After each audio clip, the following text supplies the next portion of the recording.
यह कैसे संभव है? चियांग झान ने अपने चौथे layer of aperture breaking stage cultivation base के साथ उच्च कल्टीवेशन बेस वाले लिंग फेंग को हराया। क्या वह अभी भी इंसान है? मैंने पहले भी एक जीनियस देखा है, लेकिन मैंने चियांग झान जैसे शक्तिशाली जीनियस के बारे में कभी नहीं सुना। कोई आश्चर्य नहीं कि उसने 4 युवा मास्टर्स को चुनौती देने की हिम्मत की। वह वास्तव में एक उत्कृष्ट जीनियस, अजय और अजेय है। चियांग झान वास्तव में शक्तिशाली है।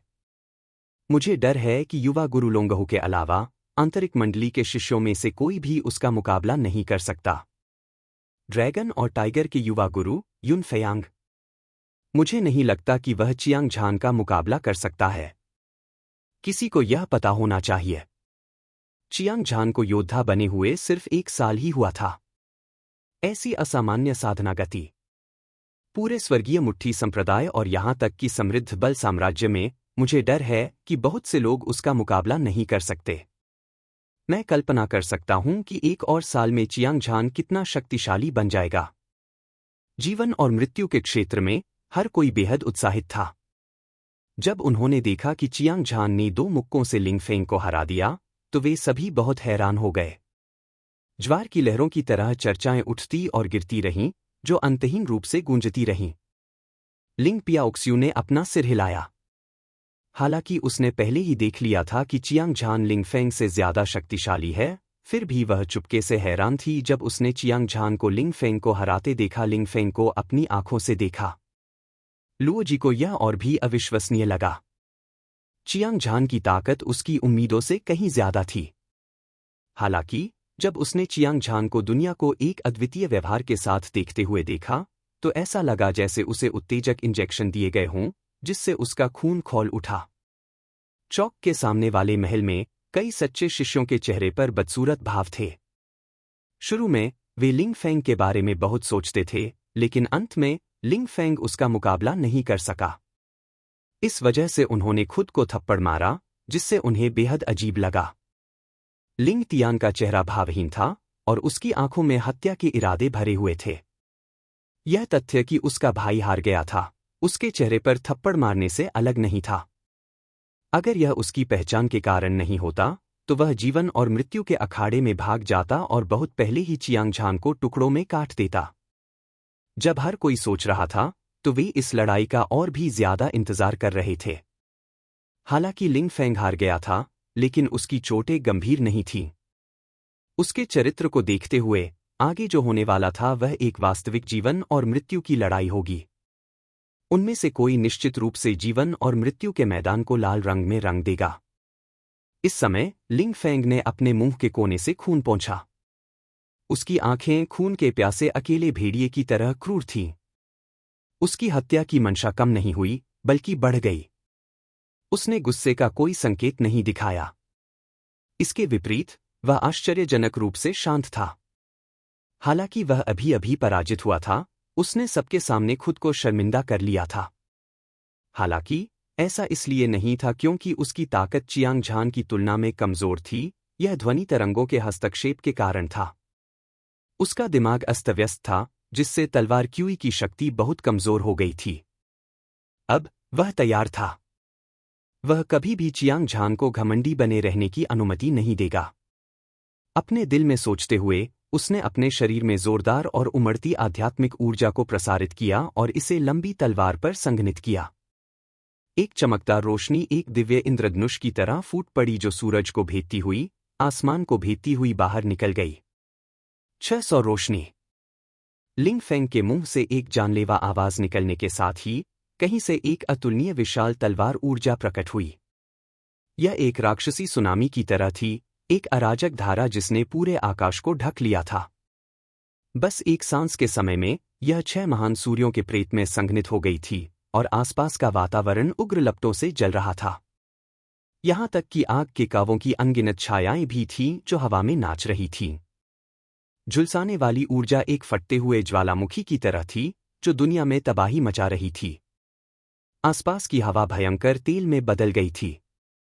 यह वास्तव में अपने आप जलने लगा, जिससे जीवन और मृत्यु के क्षेत्र को घेरने वाली प्रकाश स्क्रीन हिंसक रूप से विकृत हो गई।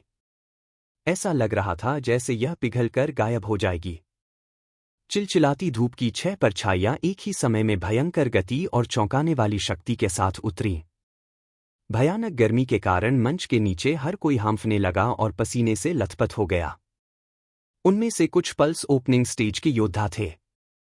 यहां तक कि एपर्चर ब्रेकिंग एक्सपर्ट भी पीछे हटते रहे।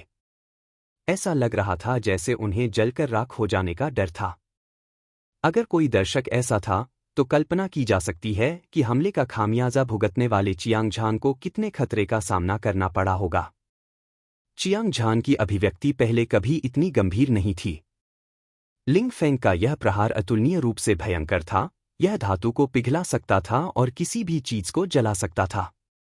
जाहिर है, इसने yellow rank middle level combat skill sun sword तकनीक को ग्रेट कंप्लीशन स्टेज तक विकसित किया था और इसे कम करके नहीं आंका जा सकता था।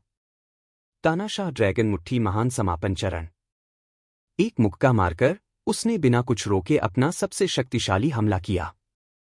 उसकी मुट्ठी की ताकत 10,000 मील चौड़ी थी, जो पूरे क्षेत्र में फैल रही थी। एक ऐसी ऊर्जा जो पहाड़ों को गिरा सकती थी और समुद्र को उलट सकती थी, आकाश में बह गई। इसने मौसम का रंग बदल दिया। स्वर्ग और पृथ्वी बहुत हिल गए। ऐसा लग रहा था कि यह पूरी दुनिया हिल गई है। यह मुट्ठी बहादुरी से आगे बढ़ी। यह अतुलनीय रूप से दबंग थी, लोगों को एक प्रकार की निडर भावना दे रही थी, जैसे कि इसे रोका नहीं जा सकता। आत्मा को झकझोर देने वाली ड्रैगन की दहाड़ और भी अधिक गूंज उठी, स्वर्ग और पृथ्वी को हिलाकर रख दिया। हंगलोंगलोंग। दो अतुलनीय रूप से शक्तिशाली ऊर्जाओं के हिंसक रूप से टकराने पर एक धरती को हिला देने वाली ध्वनि हवा में गूंज उठी। इससे एक भयानक झटका लगा। यद्यपि जीवन और मृत्यु के क्षेत्र में सरणी संरचना के संरक्षण में कोई असामान्यता नहीं दिखाई दी, लेकिन इसमें कोई असामान्यता नहीं दिखाई दी। चारों ओर जमीन पर घनी दरारें दिखाई दीं, जो मकड़ी के जाले की तरह फैली हुई थी। यह एक चौंकाने वाला दृश्य था। जीवन और मृत्यु के मंच पर तीसरे आदान प्रदान में चियांग झान और लिंग फेंग समान रूप से मेल खाते थे, लेकिन फिर भी कोई विजेता या हारने वाला नहीं था। वे दोनों एक दूसरे का तीव्र रूप से सामना कर रहे थे। उनकी शक्तिशाली क्यूई और युद्ध की मंशा बढ़ रही थी, मानो वे आकाश को भेदने जा रहे हों। आसपास के सभी लोग चौंक गए। इन दोनों पुरुषों की ताकत बहुत मजबूत थी। उनमें से कोई भी इतना मजबूत था कि वह स्वर्गीय मुट्ठी संप्रदाय के सभी आंतरिक सर्कल शिष्यों को मिटा सकता था, और वे पूरे स्वर्गीय मुट्ठी संप्रदाय पर हावी हो सकते थे। खास तौर पर चियांग झान, वह अभी भी लिंग फेंग के पागल पलटवार से खुद का बचाव करने में सक्षम था। इसने एक अभूतपूर्व चमत्कार पैदा किया था। आखिरकार, उसके और लिंग फेंग के साधना आधार के बीच एक बहुत बड़ा अंतर था। यह स्पष्ट था कि वह एक अद्वितीय प्रतिभाशाली व्यक्ति था जिसने लिंग फेंग से लड़ने के लिए 5 छोटे क्षेत्रों को पार किया था। यह स्वर्ग का सच्चा गौरव था। अद्वितीय प्रतिभाशाली व्यक्ति निश्चित रूप से भविष्य में समृद्ध बल साम्राज्य में सबसे मजबूत विशेषज्ञ बन जाएगा। इस पर किसी को संदेह नहीं है। मुझे स्वीकार करना होगा, मैंने तुम्हें कम आंका है।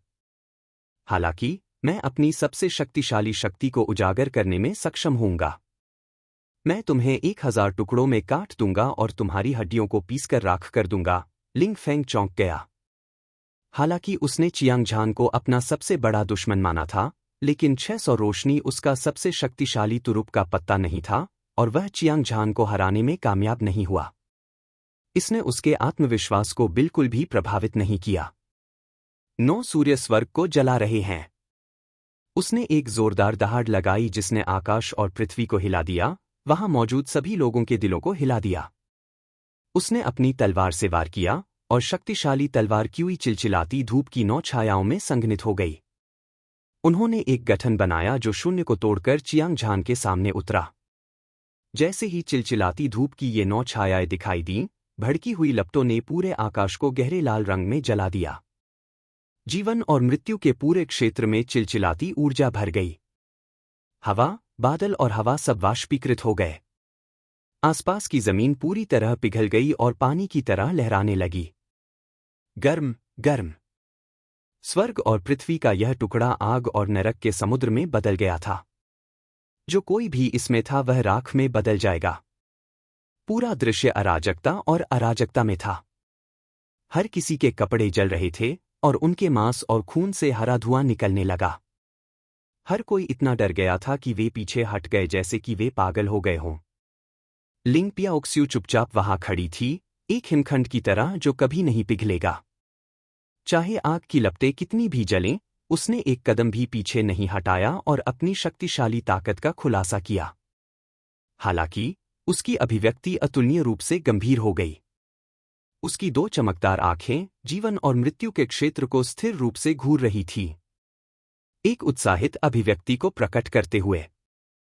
लुओजी उसके शरीर पर खड़ा था, उसकी दोनों मुट्ठियां कसकर बंद थीं। उसकी अभिव्यक्ति घबराई हुई थी।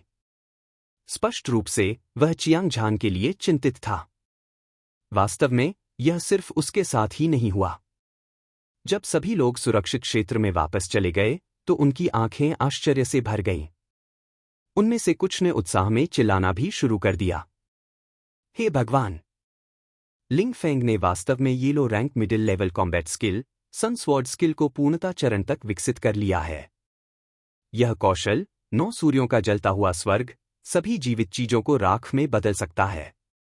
यह एक अद्वितीय दिव्य शक्ति है और कोई भी इसे रोक नहीं सकता। यहां तक कि एपर्चर ब्रेकिंग स्टेज की शीर्ष 10वीं परत भी इसका सामना करने की हिम्मत नहीं करेगी, अन्यथा वह या तो मर जाएगा या घायल हो जाएगा। लिंग फेंग ने पहले ही अपना सबसे शक्तिशाली हमला कर दिया है। इस लड़ाई का नतीजा जल्द ही तय हो जाएगा। Yellow rank middle level combat skill जो परफेक्शन स्टेज पर पहुंच गई है। इसकी ताकत इतनी शक्तिशाली है कि यह आसमान और धरती को हिला सकती है। यह yellow grade high level war skill के बेहद करीब है। भले ही चियांग झान इसका सामना कर सके, मुझे डर है कि उसे इसकी भारी कीमत चुकानी पड़ेगी। एक के बाद एक हैरानी की चीखें सुनाई दे रही थीं। लड़ाई अब तक चल रही थी। लिंग फेंग ने yellow rank middle level combat skill के सबसे शक्तिशाली कौशल, झुलसाने वाले सूर्य तलवार, 9 सूर्य स्वर्ग को जला रहे हैं, का इस्तेमाल किया था। उसने अपनी ताकत को पूरी तरह से उजागर कर दिया था, जो एपर्चर ब्रेकिंग स्टेज के 10वें लेयर के योद्धाओं के लिए एक घातक खतरा पैदा करने के लिए पर्याप्त था। हालांकि चियांग झान में बहुत प्रतिभा और असाधारण ताकत थी, क्या वह इस तरह के भयानक हमले का सामना कर सकता था? हर कोई इसका बेसब्री से इंतजार कर रहा था। चियांग झान आग के समुद्र के बीच में खड़ा था, उसकी आंखें सूरज की तरह चमक रही थी। हालांकि लिंग फेंग की 9 सौर जलती हुई स्वर्ग एक शक्तिशाली तकनीक थी, लेकिन यह अतुलनीय रूप से भयानक थी। यहां तक कि वह खतरे की तीव्र आभा को महसूस कर सकता था, लेकिन वह खुद पर पूरा भरोसा रखता था। यह आत्मविश्वास उसकी शक्तिशाली ताकत से आया था। कोई भी ताकत उसे हिला नहीं सकती थी। 10% तारकीय ऊर्जा विस्फोट। उसने अपने शरीर में सभी आध्यात्मिक क्यूई को बाहर निकालते हुए एक लंबी दहाड़ लगाई। हालांकि एस्ट्रल क्यूई क्रिस्टल बहुत छोटा लग रहा था, फिर भी यह 1 लाख झांग प्रकाश उत्सर्जित कर रहा था। यह उज्ज्वल और चमकदार था, जिससे आसपास की सभी लपटें अपना रंग खो रही थीं। दर्जनों एस्ट्रल क्यूई क्रिस्टल थे जो बम और केंद्रित ज्वालामुखी की तरह दिख रहे थे। वे लगातार भयानक आभा उत्सर्जित कर रहे थे जो स्वर्ग और पृथ्वी को हिला रहे थे।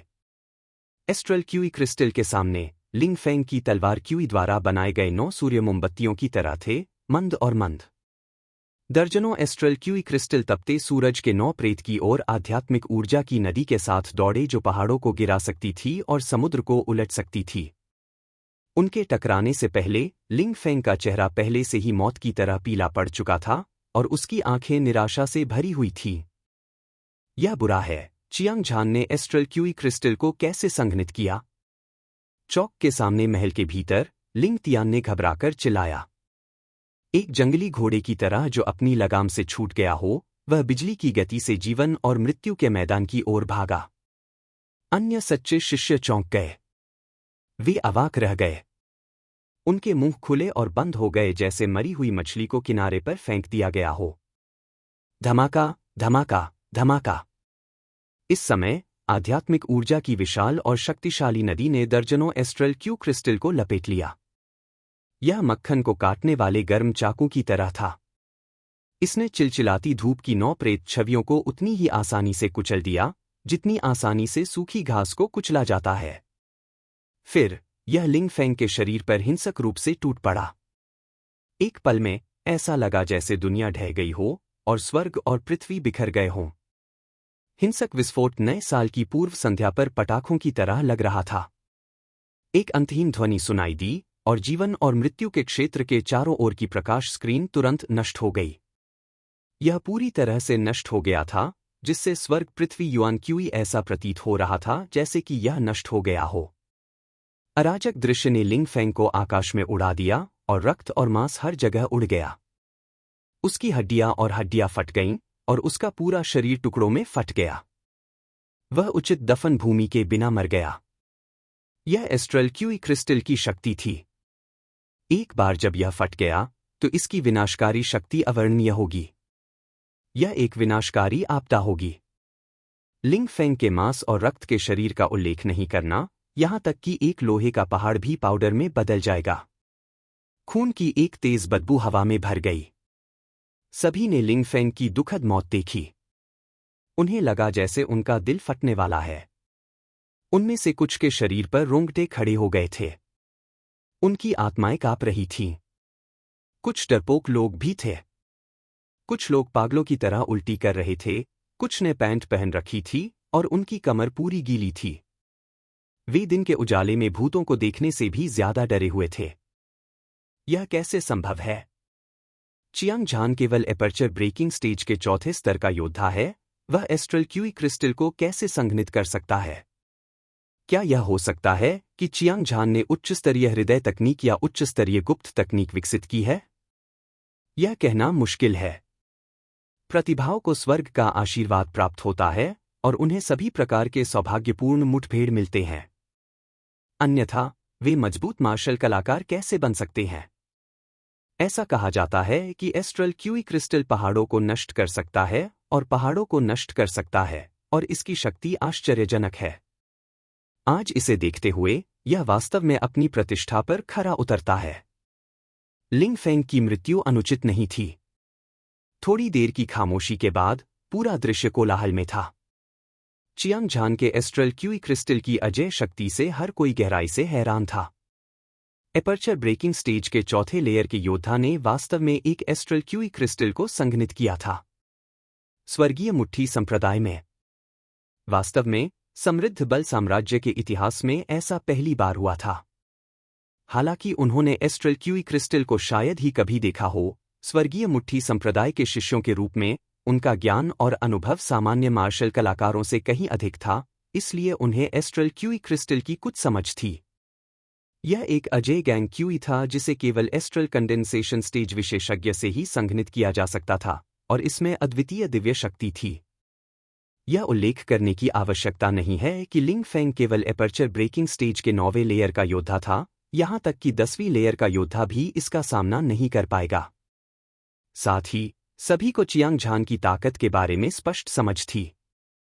चियांग झान निश्चित रूप से स्वर्ग का एक गौरवशाली पुत्र था जो एस्ट्रल क्यूई क्रिस्टल को संघनित करने में सक्षम था।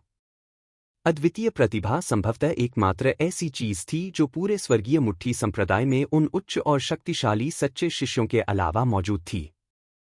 कोई भी अन्य व्यक्ति एस्ट्रल कंडेंसेशन स्टेज विशेषज्ञ से मेल नहीं खा सकता था। इस तरह की आश्चर्यजनक शक्ति पहले से ही 4 युवा गुरुओं को पार कर चुकी थी। समृद्ध शक्ति साम्राज्य की युवा पीढ़ी में वह निस्संदेह सच्चा राजा था। चियांग झान जीवन मृत्यु के मंच पर चुपचाप खड़ा था, जो खून से लाल हो गया था। उसकी चमकदार आंखें पूरे दृश्य को देख रही थीं। उसने वर्चस्व की भावना दी, जैसे कि वह दुनिया को नीचे देख रहा हो। वह एक लंबा और राजसी दिव्य पर्वत की तरह था, जो स्वर्गीय मुट्ठी संप्रदाय के सभी बाहरी सर्कल शिष्यों पर भारी दबाव डाल रहा था। आंतरिक सर्कल शिष्यों ने अपने दिल में सोचा, एक पूरा साल हो गया था और उसने आखिरकार लिंग फेंग से छुटकारा पा लिया था। यह एक गंभीर रूप से बीमार व्यक्ति के अचानक स्वस्थ होने जैसा था और उसका मूड अभूतपूर्व रूप से शांत था। हालांकि वह गर्वित नहीं था। आखिरकार उसके और 4 युवा मास्टर्स के बीच और भी ज्यादा भयंकर लड़ाई थी। विशाल तलवार युवा master Yuan Feng, golden blade युवा मास्टर ये किंग चिंग युवा मास्टर लोंगहु यू फेयांग और फ्लाइंग ड्रैगन, इन चारों के पास रक्तरेखा शक्ति थी। वे समृद्ध बल साम्राज्य में सबसे शक्तिशाली प्रतिभाशाली थे और लिंग फेंग से कहीं ज्यादा भयानक थे। बेशक उसे खुद पर पूरा भरोसा था। इस तथ्य को अलग रखते हुए कि उसके पास 10 विशेष रक्तरेखाओं में से एक था। युद्ध राजा रक्तरेखा की प्रतिभा 4 युवा मास्टर्स की तुलना में कहीं ज्यादा थी। उसने अविनाशी युद्ध राजा मंत्र की भी साधना की थी, एक अद्वितीय दिव्य कौशल जिसे बनाने में पैट्रियार्क चियांग ने अपना पूरा जीवन लगा दिया था। उसका शरीर मजबूत था और उसकी दिव्य शक्ति आश्चर्यजनक थी। वह युद्ध की स्थिति में प्रवेश कर चुका था। उसकी शक्ति और भी ज्यादा थी। भले ही यह सिर्फ दिव्य मार्शल एस्ट्रल गैदरिंग तकनीक ही क्यों न हो, वह अभी भी अजेय होगा और उससे लड़ने के लिए पर्याप्त। यह येलो रैंक टॉप लेवल मानसिक साधना विधि उसे एक अविनाशी गैंग क्यूई को संघनित करने की अनुमति दे सकती थी। अभी लिंग फेंग को मारने के बाद यह पहले से ही सत्यापित हो चुका था कि एपर्चर ब्रेकिंग स्टेज योद्धाओं में से कोई भी इसका सामना नहीं कर सकता था। यह निस्संदेह एक शक्तिशाली तुरुप का पत्ता था। इसके अलावा उसके पास अभी भी yellow rank top level combat skill bloody blade तकनीक थी। जब तक वह भविष्य में और अधिक राक्षस जानवरों का शिकार कर सकता है और अपने हत्या के इरादे को संघनित कर सकता है, वह उन सभी को मारने में सक्षम होगा। उसकी ताकत में निश्चित रूप से जबरदस्त बदलाव आएगा अगर वह इच्छा शक्ति को समझ सकता है। उसे डर था कि एस्ट्रल कंडेंसेशन स्टेज विशेषज्ञ इसके खिलाफ लड़ने में सक्षम होगा। समृद्ध बल साम्राज्य में एपर्चर ब्रेकिंग विशेषज्ञ पूरी दुनिया पर हावी होने में सक्षम था और हर एक एस्ट्रल कंडेंसेशन स्टेज विशेषज्ञ एक अजेय विशेषज्ञ था। यह कल्पना की जा सकती थी कि चियांग झान का भविष्य कितना शानदार होगा। चियांग झान, तुमने मेरे भाई को मारने की हिम्मत कैसे की? तुम मौत को दावत दे रहे हो। जैसे ही चियांग झान का मन सोच रहा था, एक आवाज आई जो उत्तरी सागर की गहरी बर्फ की तरह ठंडी थी। यह एक लहर की तरह लग रही थी। उसके बाद एक काली छाया थी जो एक पहाड़ी धारा पर छलांग लगा रहे बाघ की तरह लग रही थी। ड्रैगन आकाश में तैर गया और एक तेज आवाज के साथ जीवन और मृत्यु के मैदान में पहुंच गया। एक अद्वितीय हत्या का इरादा समुद्र में एक राक्षसी लहर की तरह बह गया।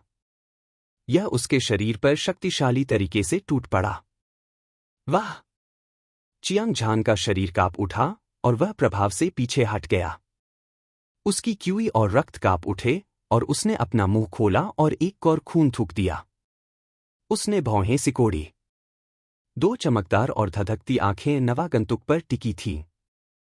नवागंतुक बहुत बूढ़ा नहीं था। वह केवल 20 साल का था और लंबा कद था। उसका शरीर बाघ जैसा और कमर भेड़िए जैसी थी।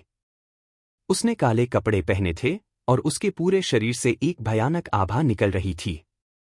वह एक ज्वालामुखी की तरह था जो फटने वाला था, एक खतरनाक आभा से भरा हुआ। और भी भयावह बात यह थी कि काले कपड़े पहने उस युवक का चेहरा उदास था और उसकी आंखें हत्या के इरादे से भरी हुई थीं। जैसे ही वह उसके सामने आया, उसने अपना हाथ बढ़ाया और हवा में एक हथियाने का इशारा किया। उसकी 5 उंगलियां चमक रही थीं। वे चमक रही थीं, हवा को चीरती हुई कई ब्लेड निकाल रही थीं और हवा को हिंसक रूप से विस्फोट कर रही थी। Astral Q crystal.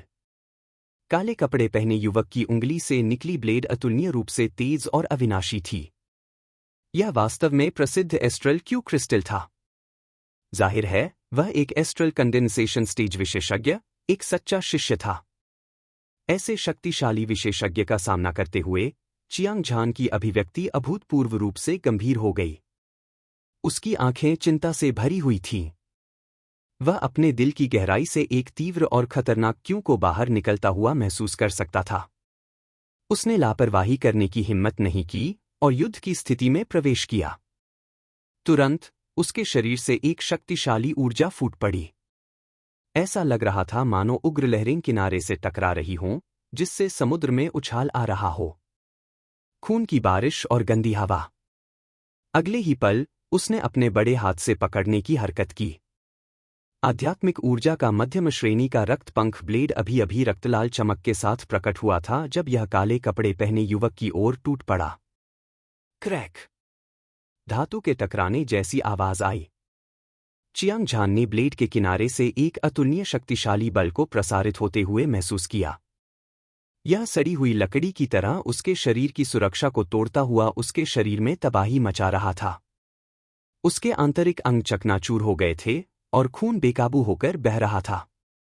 एक वार के आदान प्रदान में वह वास्तव में गंभीर रूप से घायल हो गया और खून उगलने लगा। इससे भी ज्यादा भयावह बात यह थी कि वह युद्ध की स्थिति में आ गया था और उसने अपने प्रतिद्वंद्वी को रोकने के लिए मध्यम श्रेणी की आत्मा कलाकृति ब्लड फेदर ब्लेड का इस्तेमाल किया था। अगर वह सामान्य अवस्था में होता, तो अगर वह हमले को रोकने के लिए अपने नंगे हाथों का इस्तेमाल करता, तो वह मौके पर ही मर जाता। चियांग झान चौंक गया। उसने अपनी साधना को सीमा तक बढ़ाया और अपनी आंखों में सतर्कता के साथ काले कपड़े पहने युवक को घूरा। हे भगवान! यह वास्तव में वरिष्ठ शिष्य लिंग तियान है। इस बार चियांग झान खतरे में है। भीड़ में से किसी ने काले कपड़े पहने युवक की पहचान ली और आश्चर्य से चिल्लाया। एक पल में भीड़ में कोलाहल मच गया। सभी की नजरें काले कपड़े पहने युवक पर टिकी थीं। उन सभी के चेहरे पर सम्मान की झलक थी। समृद्ध बल साम्राज्य के 4 महान परिवारों में से एक। लिंग परिवार का नंबर 1 प्रतिभाशाली, स्वर्गीय मुट्ठी संप्रदाय का एक सच्चा शिष्य, सूक्ष्म संघनन चरण विशेषज्ञ। लिंग तियान एक चिलचिलाती धूप की तरह था। जैसे ही वह प्रकट हुआ, वहां उपस्थित अनगिनत विशेषज्ञ ग्रहणग्रस्त हो गए। वह एक सच्चा विशेषज्ञ था। वह वहां सहजता से खड़ा था, उसकी उंगलियां आसमान की ओर इशारा कर रही थीं और कदम जमीन पर थे। वह दबंग और दबंग था। उसकी अद्वितीय दिव्य शक्ति बिना किसी संदेह के प्रदर्शित होती थी, जिससे लोगों को लगता था कि वह पहुंच से परे है। लिंग तियान की आंखों में सदमे की एक झलक दिखाई दी, लेकिन उसने फिर से हमला नहीं किया। उसने देखा कि चियांग झान ने उसके पंजे को बलपूर्वक पकड़ लिया, और हालांकि वह खून थूक रहा था और घायल हो गया था, लेकिन यह गंभीर नहीं था, इसलिए वह चुपके से चौंक गया। अभी अभी हमला इसलिए हुआ क्योंकि उसने गुस्से में अपनी पूरी ताकत से हमला किया था। इसके अलावा, बिना किसी चेतावनी के, यह एक गिरते हुए तूफान की तरह था और एक उल्का आकाश से टूटकर गिर गया। इससे बचाव करना असंभव था, यहां तक कि नंबर 1 आंतरिक शिष्य, लुंगहू और यंग मास्टर यू फेयांग भी इससे बचाव नहीं कर सकते थे। अगर वह घातक रूप से घायल हो जाता, तो उसे कम से कम 1 साल के लिए एकांतवास में जाना पड़ता। तभी वह अपने शरीर में बची हुई क्यूई को बाहर निकाल पाता, लेकिन चियांग झान समय रहते इसे रोकने में सक्षम था। इससे पता चलता है कि वह कितना शक्तिशाली था। वह यह भी महसूस कर सकता था कि यद्यपि पंजे से निकले गैंग क्यू ने चियांग झान की रक्षा को तोड़ दिया था, लेकिन उसकी आधी से अधिक ताकत खत्म हो गई थी। इससे वह मन ही मन चौंक गया। चियांग झान, सावधान रहो। यह लिंग फेंग का बड़ा भाई, सच्चा शिष्य, लिंग तियान है, लिंग पियाओक्सू ने घबराकर चिल्लाया और चियांग झान को याद दिलाया। उसके बाद वह जीवन और मृत्यु के क्षेत्र में उड़ गई। एक प्रतिष्ठित सच्चे शिष्य, सूक्ष्म संघनन मंच विशेषज्ञ, तुमने कमजोरों को धमकाने की हिम्मत कैसे की? बेशर्म! उसके तुरंत बाद लुओजी भी जीवन और मृत्यु के क्षेत्र में कूद गया और गुस्से से भरी आवाज निकालते हुए चियांग झान के साथ कंधे से कंधा मिलाकर खड़ा हो गया। चियांग झान की नजरें लिंग पियाओक्सू और लुओजी पर पड़ी, उसका दिल जुनून से जल रहा था। ये दोनों लोग खतरे से नहीं डरते थे और वे बहादुरी से खड़े हो गए। यह देखा जा सकता था कि वे सच्चे दोस्त थे। हालांकि इस समय उसके पास कुछ भी कहने का समय नहीं था और वह विचलित होने की हिम्मत नहीं कर सका। तुरंत उसने अपना ध्यान दुश्मन पर केंद्रित किया और लिंग तियान से लड़ने के लिए तैयार हो गया। मुख्य शिष्य, सूक्ष्म संघनन चरण विशेषज्ञ वास्तव में अपनी प्रतिष्ठा पर खरा उतरता है। उसकी आंखों में ठंडी रोशनी चमक उठी जब उसने कहा, हालांकि कमजोरों को धमकाना कोई बड़ी योग्यता नहीं है। अगर हमारी साधना का आधार एक जैसा है, तो तुम्हारा परिणाम लिंग फेंग जैसा ही होगा। लिंग तियान की आंखें ठंडी थीं क्योंकि वह ठंडे मन से चियांग झान को घूर रहा था, अपने दिल की गहराई में हत्या के इरादे को छिपाए बिना। हालांकि वह अभी आवेग में था। जब उसने अपने भाई लिंग फेंग को मरते देखा, तो वह बदला लेने के लिए जीवन और मृत्यु के क्षेत्र में भाग गया। हालांकि अब जब वह शांत हो गया था, तो वह जानता था कि साथी शिष्यों को मारना और संप्रदाय के नियमों का उल्लंघन करना अकल्पनीय परिणाम देगा। इसलिए उसने उसे मारने की कोशिश नहीं की। इसके बजाय उसने एस्ट्रल कंडेंसेशन स्टेज एक्सपर्ट की शक्तिशाली क्यूई को छोड़ दिया। तीव्र। यह चियांग झान को दबा रहा था। बेटे, अगर तुम में हिम्मत है तो अभी जीवन मृत्यु के मंच पर मुझसे लड़ो, अन्यथा तुम कायर हो जाओगे। उसके चेहरे पर तिरस्कार का भाव उभरा, जैसे वह किसी चींटी को देख रहा हो, और वह ठंडे स्वर में बोला। चियांग झान ने एक बहुत बड़ा दबाव महसूस किया जो एक प्राचीन दिव्य पर्वत की तरह उस पर दबाव डाल रहा था, जिससे वह सांस लेने में असमर्थ हो गया। उसका शरीर अचानक डूब गया। वह लगभग जीवन मृत्यु के मंच पर घुटनों के बल बैठ गया। यह एस्ट्रल कंडेंसेशन स्टेज एक्सपर्ट की क्यूई थी। यह बहुत भयानक था। हालांकि वह प्रतिभाशाली था, फिर भी वह आखिरकार एक चौथा layer of aperture breaking stage योद्धा था। भले ही वह युद्ध की स्थिति में प्रवेश कर गया हो, फिर भी उसके लिए इससे बचाव करना मुश्किल होगा।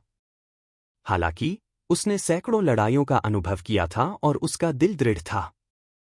हालांकि दबाव के कारण उसका चेहरा लाल हो गया था, उसकी सांसें सुचारू नहीं थीं और उसके पूरे शरीर की हड्डियां मानो बिखरने वाली थीं। हालांकि वह निडर था और उसका अभिमान आसमान छू रहा था। उसने लिंग तियान की अजय आभा का बलपूर्वक विरोध किया। धीरे धीरे उसने अपना शरीर सीधा किया। तुम मुझे जीवन मृत्यु के चरण में चुनौती दे सकते हो, लेकिन अभी नहीं।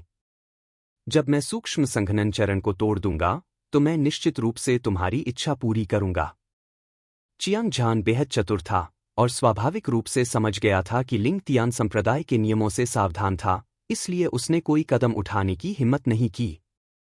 यही कारण था कि उसने उसे अपमानित करने के लिए उकसावे का इस्तेमाल किया था। वह चाहता था कि वह गुस्से में चुनौती स्वीकार कर ले। उसे मारना बहुत दर्दनाक था, लेकिन यह अफसोस की बात थी कि वह मूर्ख नहीं बनेगा। उसने अपना मुंह खोला और एक तेज और स्पष्ट आवाज निकाली जो पूरे चौक में गूंज उठी। यह सुनकर सभी ने अपना सिर हिलाया। वे चियांग झान की त्वरित बुद्धि और शांत प्रतिक्रिया से गुप्त रूप से प्रभावित थे।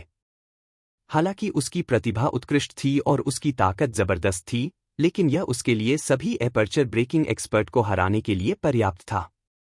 हालांकि अगर वह मौके पर लड़ने के लिए सहमत होता, तो उसे फिर से लड़ने से पहले एस्ट्रल कंडेंसेशन स्टेज तक आगे बढ़ने तक इंतजार करना पड़ता। यह एक ऐसा विकल्प था जिसके बारे में वह अच्छी तरह से जानता था।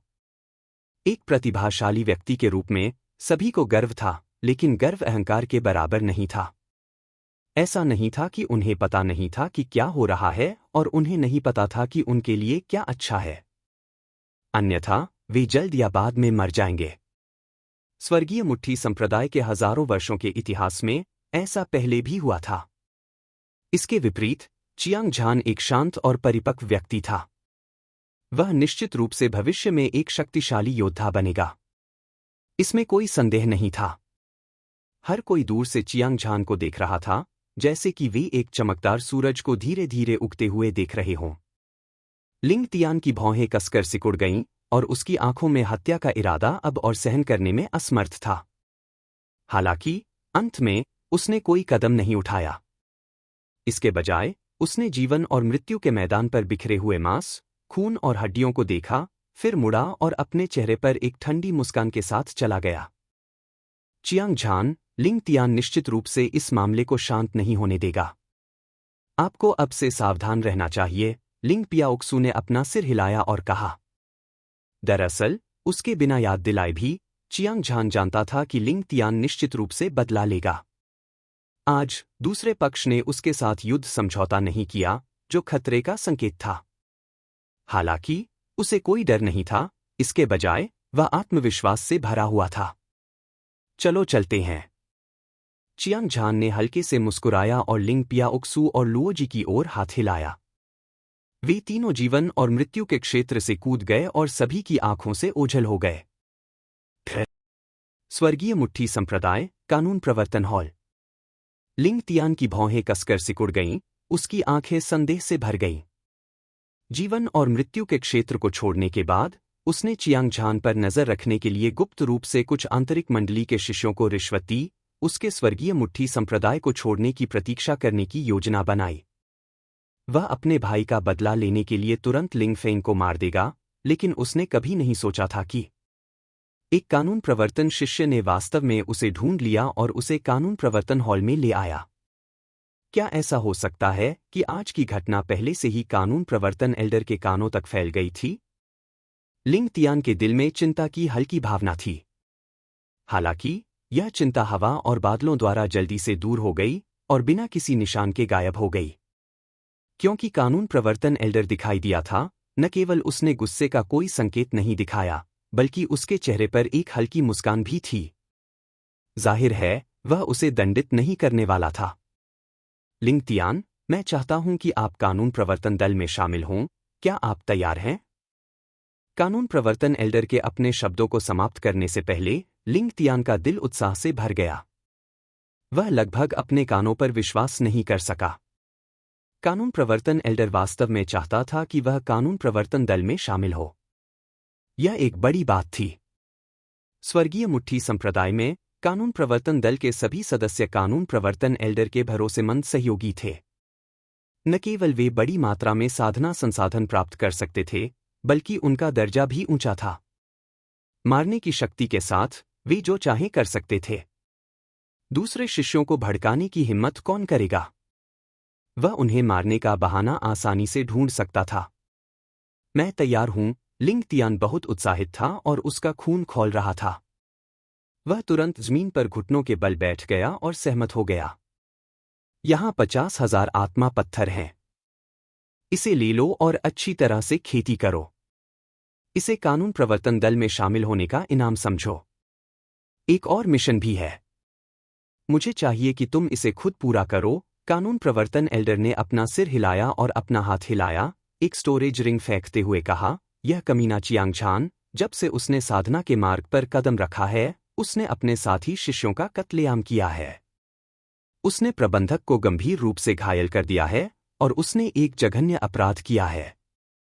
वह विशेष रूप से अभिमानी है और उसने जहां भी जाता है दुश्मन बना लिए हैं। जल्दी या बाद में वह संप्रदाय के लिए आपदा लाएगा, इसलिए मैं चाहता हूं कि तुम उससे छुटकारा पाओ। हालांकि यह मामला केवल गुप्त रूप से ही चलाया जा सकता था। क्या तुम समझे? शिष्य समझ गया, मैं मिशन पूरा करने की गारंटी देता हूं। लिंग तियान चुपके से हैरान था। कानून प्रवर्तन एल्डर वास्तव में चाहता था कि वह चियांगझान को खत्म कर दे। यह निस्संदेह उसे एक कीमती तलवार दे रहा था, जिससे उसे किसी भी चीज की चिंता करने की जरूरत नहीं थी, जिससे वह किसी भी समय कोई भी कदम उठा सकता था। मुझे उम्मीद है कि तुम जल्द से जल्द चियांगझान का सिर वापस ला सकोगे। उस समय मैं तुम्हें अच्छा इनाम दूंगा। तुम अब जा सकते हो। कानून प्रवर्तन एल्डर ने ठंडी मुस्कान दी, फिर मुड़कर महल की गहराई में प्रवेश किया। उसके बाद लिंग तियान की आंखों में हत्या का इरादा चमक उठा और वह उत्साह से कानून प्रवर्तन हॉल से बाहर निकल गया। फायर क्लाउड हॉल में चियांगझान, लिंग पियाओक्सू और लुओजी खुशी से शराब पी रहे थे और बातें कर रहे थे। यह एक जीवंत दृश्य था। चियांगझान और लुओजी विशेष रूप से कुछ महीनों से अलग थे। वे स्वाभाविक रूप से फिर से मिलने के लिए उत्साहित थे। वे दोनों एक साथ शराब पी रहे थे। उन्होंने एक दूसरे को हाल की स्थिति से परिचित कराया। अंत में चियांगझान ने राक्षस जानवरों का शिकार करने के लिए परगेट्री पर्वत श्रृंखला में जाने का मामला उठाया। इस कारण लिंग पियाओक्सू और लुओजी ने सर्वसम्मति से इसका विरोध किया। चियांगझान, तुमने अभी लिंग तियान को नाराज किया है। तुम्हारे लिए बाहर जाकर प्रशिक्षण लेना बेहद खतरनाक है। यह सबसे अच्छा होगा यदि तुम फायर क्लाउड हॉल में साधना कर सको। तभी तुम सुरक्षित रह सकोगे। श्री झान, वरिष्ठ बहन पियाओक्सू के शब्दों में दम है। लिंग तियान एक सच्चा शिष्य है। एक बार जब उसे एस्ट्रल कंडेंसेशन स्टेज विशेषज्ञ का पता चल जाएगा, तो परिणाम अकल्पनीय होंगे। चियांगझान ने अपना सिर हिलाया और राक्षस जानवरों का शिकार करने के लिए परगेट्री पर्वत श्रृंखला में चला गया। उसने बहुत पहले ही फैसला कर लिया था। आखिरकार वह अपनी ताकत बढ़ाना चाहता था। उसे एक ठोस हत्या के इरादे को विकसित करने और अपनी इच्छा को समझने की जरूरत थी। यह 1 साल के समय में उसके और 4 युवा मास्टर्स के बीच लड़ाई के लिए बहुत महत्वपूर्ण था। वह अपना मन कैसे बदल सकता था क्योंकि उसने लिंग तियान को नाराज कर दिया था। इसके अलावा वह साधना करने के लिए फायर क्लाउड हॉल में नहीं रह सकता था। खुद को बंद करना और गाड़ी बनाना एक बुद्धिमानी भरा फैसला नहीं था। इस बारे में सोचते हुए वह मंद मुस्कुराया और कहा, चिंता मत करो, मैं काले पंख वाले क्रेन को परगेटरी पर्वत श्रृंखला में ले जाऊंगा। कोई दुर्घटना नहीं होगी। हालांकि मेरे जाने के बाद मैं चाहता हूं कि लुओजी अग्नि बादल हॉल में रहकर साधना करे। मुझे उम्मीद है कि वरिष्ठ बहन मेरे गुरु को संदेश दे सकेंगी और उनकी साधना की देखरेख कर सकेंगी। लिंग पियाओक्स्यू ने सिर हिलाया और उसे नहीं रोका। लुओजी ने अपने दिल में चियांग झान की चिंता और गर्मजोशी महसूस की। उसे लगा कि कुछ और कहना अनावश्यक है। तुरंत उसने अपना वाइन ग्लास उठाया और चियांग झान के साथ 3 बार टोस्ट किया। लिंग पियाओक्स्यू और लुओजी की निगाहों के नीचे वह एक मजबूत नशे में था। चियांग झान काले पंख वाले क्रेन की पीठ पर कूद गया और एक क्रेन की चीख जैसी आवाज निकाली। उसके बाद काले पंख वाले क्रेन ने अपने पंख फैलाए और आसमान में ऊंची उड़ान भरी। यह बादलों और कोहरे को चीरता हुआ बादलों के विशाल समुद्र में गायब हो गया। कुछ घंटों बाद चियांग झान के सामने अंधीन पहाड़ और बड़े जंगल दिखाई दिए। दुनिया को हिला देने वाली राक्षसी ऊर्जा की लहरें धुएं की तरह आसमान में उठीं। आत्मा को झकझोर देने वाली जानवरों की दहाड़ की लहरें उठती और गिरती रहीं, जो अंतहीन रूप से गूंजती रहीं। एक बार फिर नरक की पर्वत श्रृंखला पर पहुंचकर चियांग झान की आंखों में एक शानदार रोशनी चमक उठी। इस बार वह यहां नरसंहार शुरू करने जा रहा था।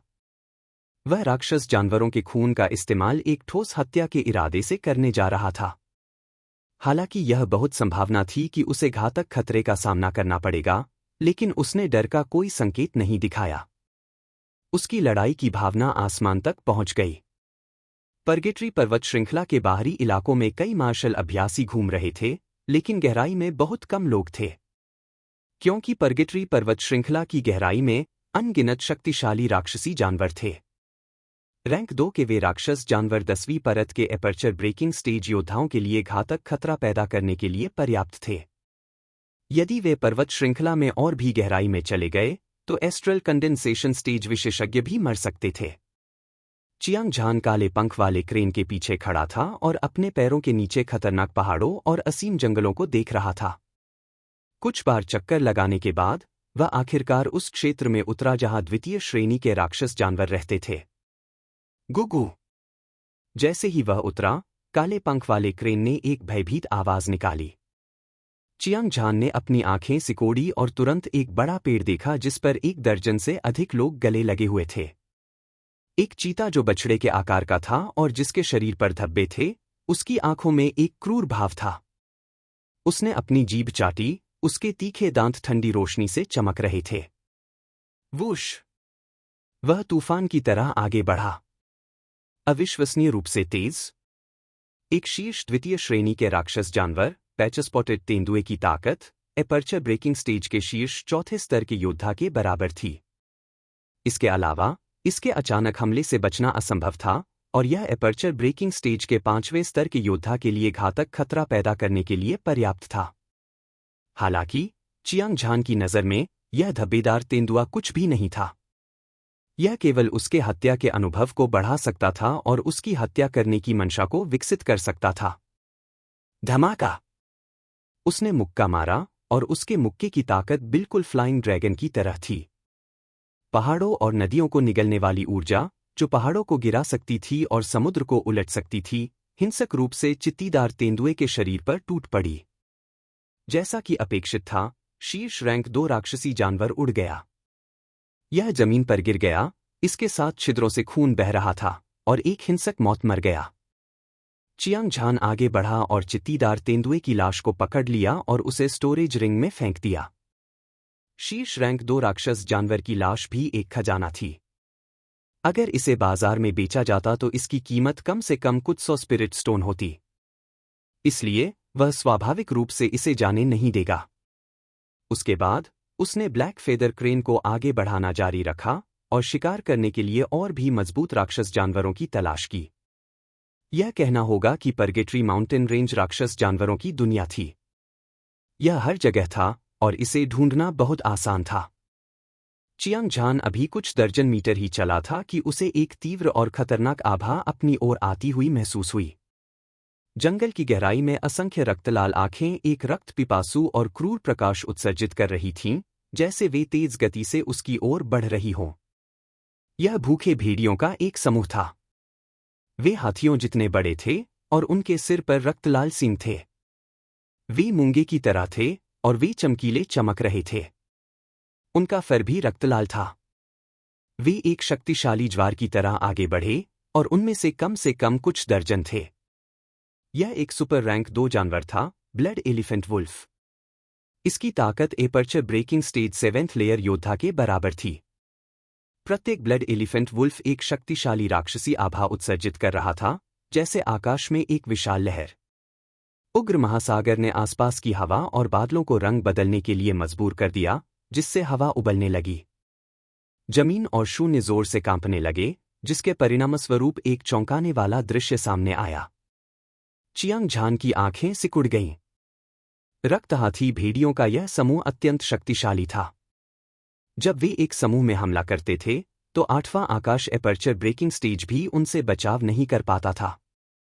अंत में, यह अपरिहार्य था कि वे टुकड़े टुकड़े हो जाएंगे और खा जाएंगे। हालांकि वह उनसे डरता नहीं था, लेकिन वह लापरवाह होने की हिम्मत नहीं करता था।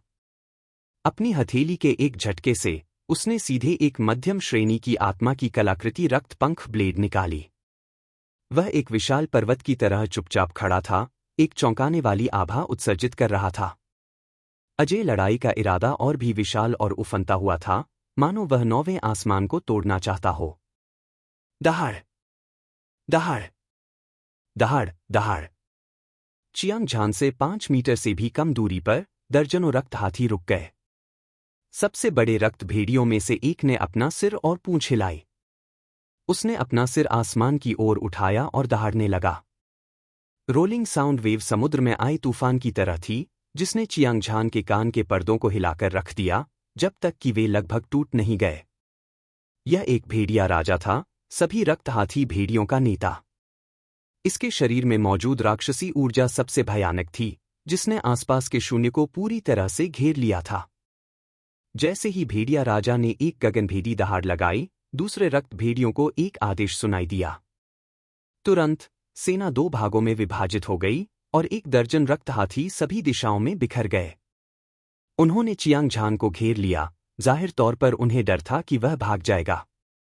रक्त हाथियों का एक और समूह हजारों घोड़ों की तरह आगे बढ़ा और चियांग झान पर एक भयानक तरीके से हमला किया।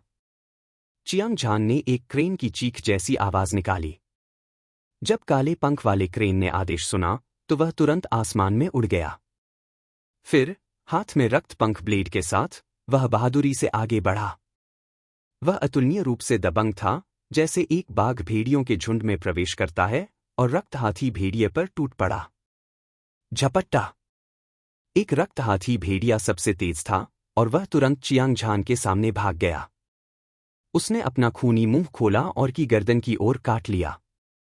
वह शांत और आराम से था।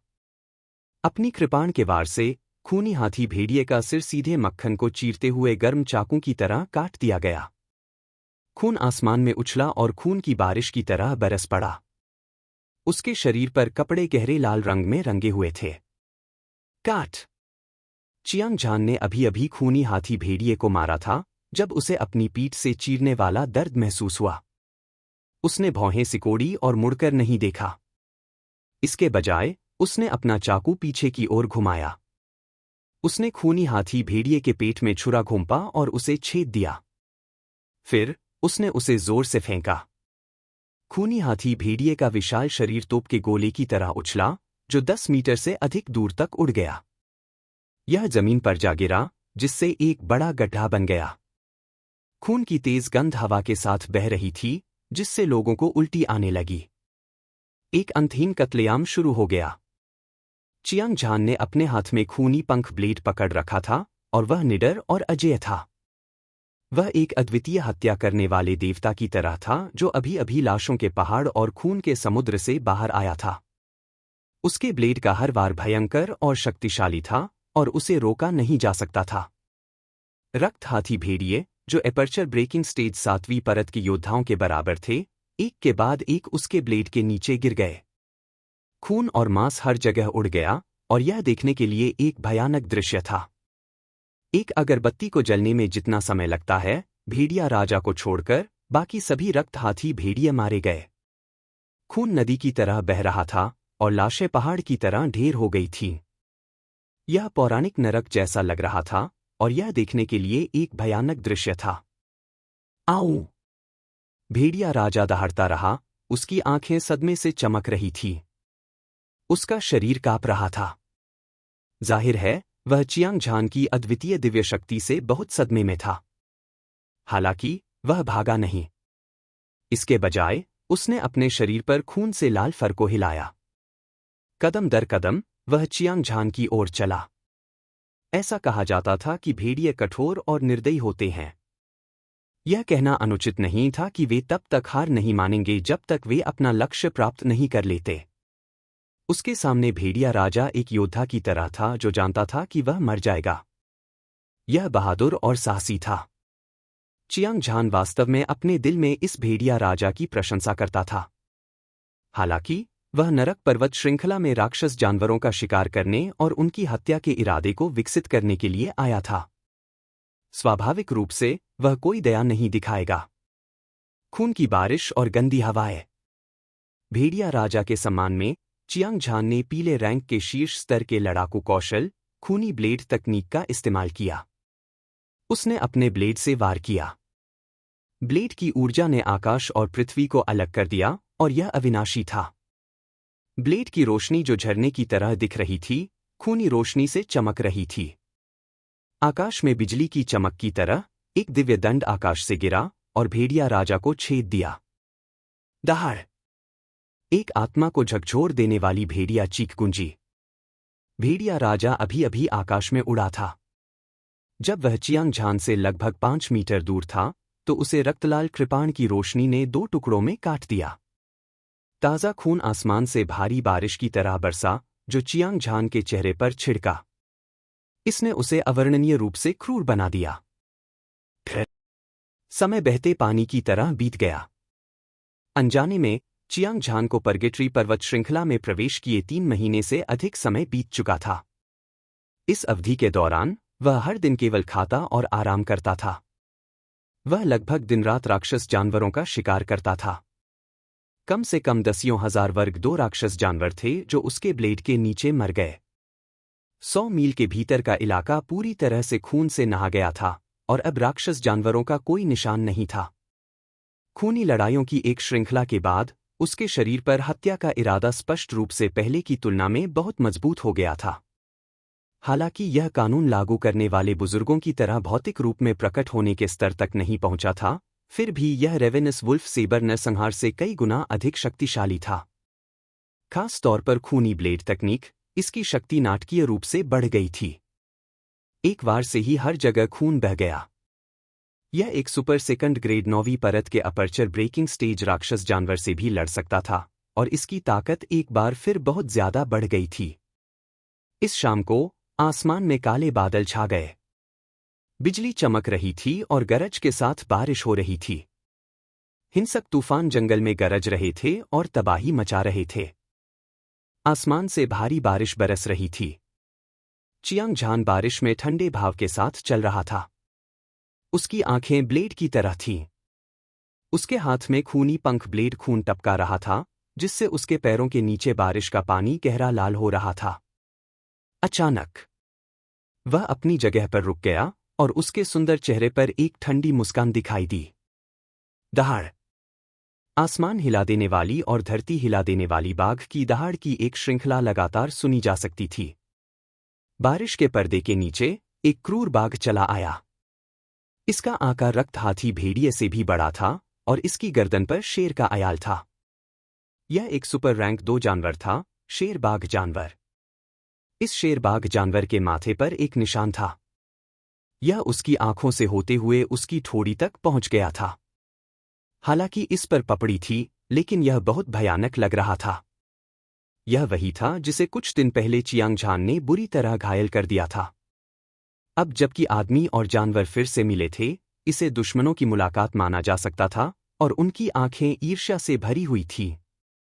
कम से कम शेर बाघ जानवर की आंखों में खून की प्यासी रोशनी भरी हुई थी। यह चियांग झान के पास कदम दर कदम बढ़ा। यह अचानक आसमान में उड़ गया और अपना खूनी मुंह खोलकर चियांग झान पर झपटा। खून की बारिश और गंदी हवा। चियांग झान का शरीर चमक उठा और उसने शेर बाघ जानवर को चकमा दे दिया। फिर उसने अपनी कृपाण से वार किया। कहीं से एक खूनी कृपाण की रोशनी प्रकट हुई जो शून्य को भेदते हुए अद्वितीय हत्या की मंशा रखती थी। धमाका! शेर बाघ जानवर ने अपने पंजे से कृपाण की रोशनी को तोड़ दिया। इसने एक और हमला किया और चियांग झान के साथ एक भयंकर युद्ध शुरू कर दिया। एक आदमी और एक जानवर एक दूसरे से पागलों की तरह लड़ रहे थे और यह एक अगरबत्ती के जलने के समय तक चलता रहा। वे अभी भी बराबरी पर थे। शेर बाघ जानवर के शरीर पर शक्तिशाली राक्षसी आभा चियांग झान द्वारा उत्सर्जित की जा रही तीव्र हत्या की मंशा से टकराई। इसने आसपास के शून्य को हिला दिया, मौसम बदल गया और बारिश का पानी सभी दिशाओं में बहने लगा। इसने हर जगह तबाही मचा दी। खून और गंदी हवाओं की बारिश। चियांग झान ने अपना ब्लेड लहराया और उसकी आंखों में एक चमकदार रोशनी चमक उठी। उसे अचानक लगा जैसे उसके हाथ में खूनी पंख वाला ब्लेड उसके साथ एक हो गया हो, जैसे कि यह उसका हाथ था जो उसकी उंगलियों को नियंत्रित कर रहा था। वह जो चाहे कर सकता था और यहां तक कि ब्लड फेदर ब्लेड का भी अपना जीवन था। उसके हाथ में गूंज रहा था, जिससे वह बार बार अपनी कृपाण खींच रहा था। शुआ! शुआ! शुआ! घनी कृपाण की रोशनी अद्वितीय रूप से भयंकर और अजेय थी क्योंकि यह सड़े हुए लकड़ी की तरह शून्य को चीरती हुई निकल रही थी। इससे पहले कि यह नीचे भी उतरे, शेर बाघ जानवर की पुतलियां सिकुड़ गईं और उसके चेहरे पर सदमे की झलक दिखाई दी। ऐसा लग रहा था कि उसे खतरे का आभास हो गया था और वह पीछे मुड़ा और भाग गया। दुर्भाग्य से यह अभी भी एक कदम बहुत देर हो चुकी थी और कृपाण ने उसके शरीर को आधा काट दिया। उसके आंतरिक अंगों के साथ ताज़ा खून बह रहा था, जो पूरी तरह से मर रहा था। चियांग झान अपने दिल में चौंक गया। अभी जो एहसास हुआ वह बहुत ही अद्भुत था। यह अफसोस की बात थी कि यह सिर्फ एक क्षणभंगुर क्षण था और वह इसे सही मायने में समझ नहीं पाया। अन्यथा उसकी ताकत निश्चित रूप से छलांग और सीमा से आगे बढ़ेगी और एक अकल्पनीय स्तर तक पहुंच जाएगी। तूफान तेजी से आता है और तेजी से चला जाता है। काले बादल छंट गए और आसमान में चमकता चांद हरे भरे जंगल में बिखरते हुए ठंडी चमक बिखेर रहा था। एक बड़े पेड़ के नीचे, जिसे 1 दर्जन से ज्यादा लोग गले लगाए हुए थे, चियांग झान पेड़ से टिक गया और ध्यान लगाने के लिए अपनी आंखें बंद कर लीं। उसने ध्यान से उस रहस्यमयी एहसास को याद किया जो उसे शेर बाघ जानवर का शिकार करते समय हुआ था। ऐसा लग रहा था जैसे वह कृपाण के साथ एक हो गया हो, लेकिन ऐसा भी लग रहा था जैसे ब्लड फेदर ब्लेड का अपना जीवन हो। इसने उसे लगातार कृपाण से वार करने के लिए प्रेरित किया था और हर वार अतुलनीय रूप से भयंकर था। वह अजेय था और उसने वास्तव में एक शेर बाघ जानवर को आसानी से मार डाला था जो एपर्चर ब्रेकिंग स्टेज योद्धा की 9वीं परत के बराबर था। यह अविश्वसनीय था। 3 महीने के खूनी कत्लेआम के बाद उसके शरीर पर हत्या की मंशा अपनी सीमा तक पहुंच गई थी। वह हत्या के इरादे को ठोस रूप में संघनित करने से केवल एक कदम दूर था और वह पहले से ही येलो रैंक टॉप लेवल लड़ाकू कौशल, ब्लडी ब्लेड तकनीक की दुर्जेय शक्ति को उजागर कर सकता था, लेकिन अधिक से अधिक वह केवल 9वीं परत के एपर्चर ब्रेकिंग स्टेज योद्धा से ही लड़ सकता था। उसे एक पल में मारना असंभव था। इस असामान्य स्थिति में कुछ गड़बड़ होनी चाहिए। चियांग झान ने लंबे समय तक सोचा और ऐसा महसूस किया जैसे उसने एक ऐसा दरवाज़ा देखा हो जिसे उसने पहले कभी नहीं देखा था। जब तक वह अंदर जाता, वह एक नई दुनिया देख पाता, लेकिन चाहे वह जो भी सोचता। अंत में उसने एक आह भरी। उसने क्लाउडसी नीलामी में खरीदा हुआ टूटा हुआ ब्लेड निकाला। इस टूटे हुए ब्लेड में केवल 1 फुट से भी कम लंबा ब्लेड था। यह बिल्कुल काला और ठंडा था और इस पर लाशों के पहाड़ और खून के समुद्र उकेरे गए थे। नेदर परगेटरी के विभिन्न भयानक टोटेम लगातार तेज और भयंकर ऊर्जा उत्सर्जित कर रहे थे। ऐसा लग रहा था जैसे कोई ब्लेड बाहर आने वाला है, जिससे किसी का दिल कांप जाए और उसके बाल खड़े हो जाएं। जब से चियांग झान ने यह टूटा हुआ ब्लेड प्राप्त किया है, तब से वह इसे एक से अधिक बार समझ चुका है। दुर्भाग्य से वह हर बार सर्वविजयी ऊर्जा का सामना करने में असमर्थ था, और कई बार ऐसा हुआ कि उसकी आत्मा लगभग ढह गई। क्लाउड सी ऑक्शन हाउस के मास्टर फू तियानयुन के अनुसार टूटे हुए ब्लेड में एक तेज शक्ति थी। यह पौराणिक विचार था, लेकिन चियांग झान को लगा कि ऐसा नहीं है। ऐसा इसलिए था क्योंकि उसने प्राचीन पुस्तक में इरादे के बारे में जानकारी पढ़ी थी। वह जानता था कि हालांकि इरादा शक्तिशाली था, लेकिन ऐसा नहीं था। भूत और देवता दबाव बना सकते थे, जिससे दुश्मन का दिमाग अस्तव्यस्त हो सकता था। अगर दुश्मन बिना लड़े ही गिर गया, तो वे आत्मा पर हमला कर सकते थे और बिना देखे ही मार सकते थे। इसका इस्तेमाल किसी भी युद्ध तकनीक पर अपनी शक्ति बढ़ाने के लिए भी किया जा सकता था। हालांकि मन अदृश्य था और यह टूटे हुए ब्लेड के भीतर निहित शक्ति जितना भयंकर नहीं था। दोनों शक्तियां एक जैसी थीं, लेकिन वे अलग थीं। यह कहा जा सकता है कि ब्रोकन ब्लेड के भीतर की शक्ति किसी के दिमाग से भी ज्यादा भयानक थी। कम से कम इसकी मारक क्षमता किसी के विचारों से कहीं ज्यादा थी। यह उस शक्ति के समान थी जो लिंग पियाओक्सू ने तब प्रकट की थी जब उसने वाई मिंगगुआंग को एक पल में मार डाला था। एक ब्लेड की तरह था, जबकि दूसरा एक तीखी तलवार की तरह था। वे दोनों इतने तीखे और भयंकर थे कि उन्होंने अपने रास्ते में आने वाली हर चीज को चीर दिया। चियांग झान ने पहले भी लिंग पियाओक्सू से पूछा था। उसका जवाब सिर्फ 2 शब्दों में था, तलवार का इरादा। हालांकि लिंग पियाओक्सू यह नहीं बता सका कि तलवार का इरादा वास्तव में क्या था। इस समय उसने अपने दिमाग को एकाग्र किया और ब्रोकन ब्लेड में अतुलनीय रूप से तीक्ष्ण शक्ति को ध्यान से समझा। उसे नहीं पता था कि यह हाल ही में हुए नरसंहार की वजह से था, लेकिन उसकी आत्मा की ताकत बढ़ गई थी। या यह इसलिए था क्योंकि वह लंबे समय से ध्यान कर रहा था और उसने कुछ प्रतिरोध हासिल कर लिया था। किसी भी मामले में उसकी आत्मा के टूटने के कोई संकेत नहीं थे। भनभनाहट, भनभनाहट, भनभनाहट। टूटे हुए ब्लेड के भीतर की तेज ऊर्जा एक ब्लेड की तरह थी जो चियांग झान की आत्मा पर वार कर रही थी। उसने भौहें सिकोड़ी, अपने दांत पीस लिए, तीव्र दर्द को सहन किया और खुद को आत्मज्ञान की स्थिति में डुबो दिया। शुरू में उसने केवल महसूस किया कि तेज ऊर्जा एक तेज ब्लेड के समान थी। इसमें स्वर्ग और पृथ्वी को काटने की शक्ति थी और यह अविनाशी थी। हालांकि जैसे जैसे समय बीतता गया, उसने धीरे धीरे एक नई समझ हासिल की और पाया कि ऊर्जा आध्यात्मिकता से भरी थी। ऐसा लग रहा था जैसे इसमें जीवन रहस्यमय और अकल्पनीय है। स्विश! चियांग झान की आंखों में चमक आ गई और उसने एक बार फिर महसूस किया कि उसके हाथ में टूटा हुआ ब्लेड गूंज रहा है और कंपन कर रहा है। कृपाण के साथ एक होने का रहस्यमय एहसास एक बार फिर से प्रकट हुआ था। वह बहुत उत्साहित था। उसका खून खौल रहा था। उसने अचानक अपनी कृपाण से वार किया। कृपाण भयंकर और भयंकर थी। इसे रोका नहीं जा सकता था। काली कृपाण की रोशनी गर्जने जैसी थी और इंद्रधनुष सूरज को चीर रहा था। शून्य को चीरते हुए यह एक अद्वितीय हत्या करने वाला इरादा रखता था। दरार!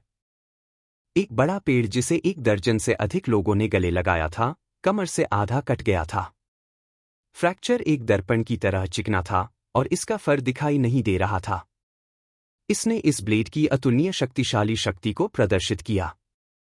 चियांग झान ने सिर हिलाया। जब तक वह कृपाण के साथ एक होने की स्थिति में प्रवेश करता है, उसकी शक्ति अविश्वसनीय स्तर तक बढ़ जाएगी। हालांकि यह अवस्था एक क्षणभंगुर फूल की तरह थी जो कभी भी गायब हो सकती थी। इसलिए उसे इस अवसर का लाभ उठाना था ताकि वह अपने भीतर की गहराई को अच्छी तरह समझ सके। जब तक वह अपनी इच्छानुसार कृपाण के साथ एक की अवस्था में प्रवेश कर सकता था, साथ ही युद्ध राजा रक्तरेखा की अद्वितीय युद्धावस्था के साथ, उसे विश्वास था कि वह सूक्ष्म संघनन चरण विशेषज्ञ से लड़ सकता है। चियांग झान के दिमाग में 1000 बार विचार कौंधे जब उसने टूटी हुई ब्लेड को लहराया। कृपाण के साथ एक शून्य पर वार करता रहा। एक जेट ब्लैक ब्लेड लाइट शून्य में बह गई। यह एक दिव्य दंड की तरह था और इसने आसपास के सभी पेड़ों को काट दिया। एक अद्वितीय हत्या के इरादे ने शून्य पर प्रहार किया, जिससे वह कांप उठा। हवा और बादल उमड़ पड़े और यहां तक कि हवा भी हिंसक रूप से उबलने लगी। हर बार एक निश्चित मारने वाला ब्लेड था, अतुलनीय रूप से भयंकर और अजेय, मानो कोई भी ऐसा नहीं था जो इसका विरोध कर सके। गड़गड़ाहट, गड़गड़ाहट। थोड़ी देर तक कृपाण तकनीक का अभ्यास करने के बाद चियांग झान अपने शरीर में 144 एक्यूपॉइंट को महसूस कर सकता था जो पहले से ही टूट चुका था और हिंसक रूप से कंपन कर रहा था। जोरदार और उफनती आध्यात्मिक ऊर्जा एक बड़ी नदी की तरह थी जो मुख्य मध्याह्न रेखाओं के साथ बह रही थी। घूमते घूमते यह अंततः कई एक्यूपॉइंट्स पर वापस आ गई और इसने उसे फटने का एहसास कराया। एपर्चर ब्रेकिंग स्टेज की चौथी परत का शिखर।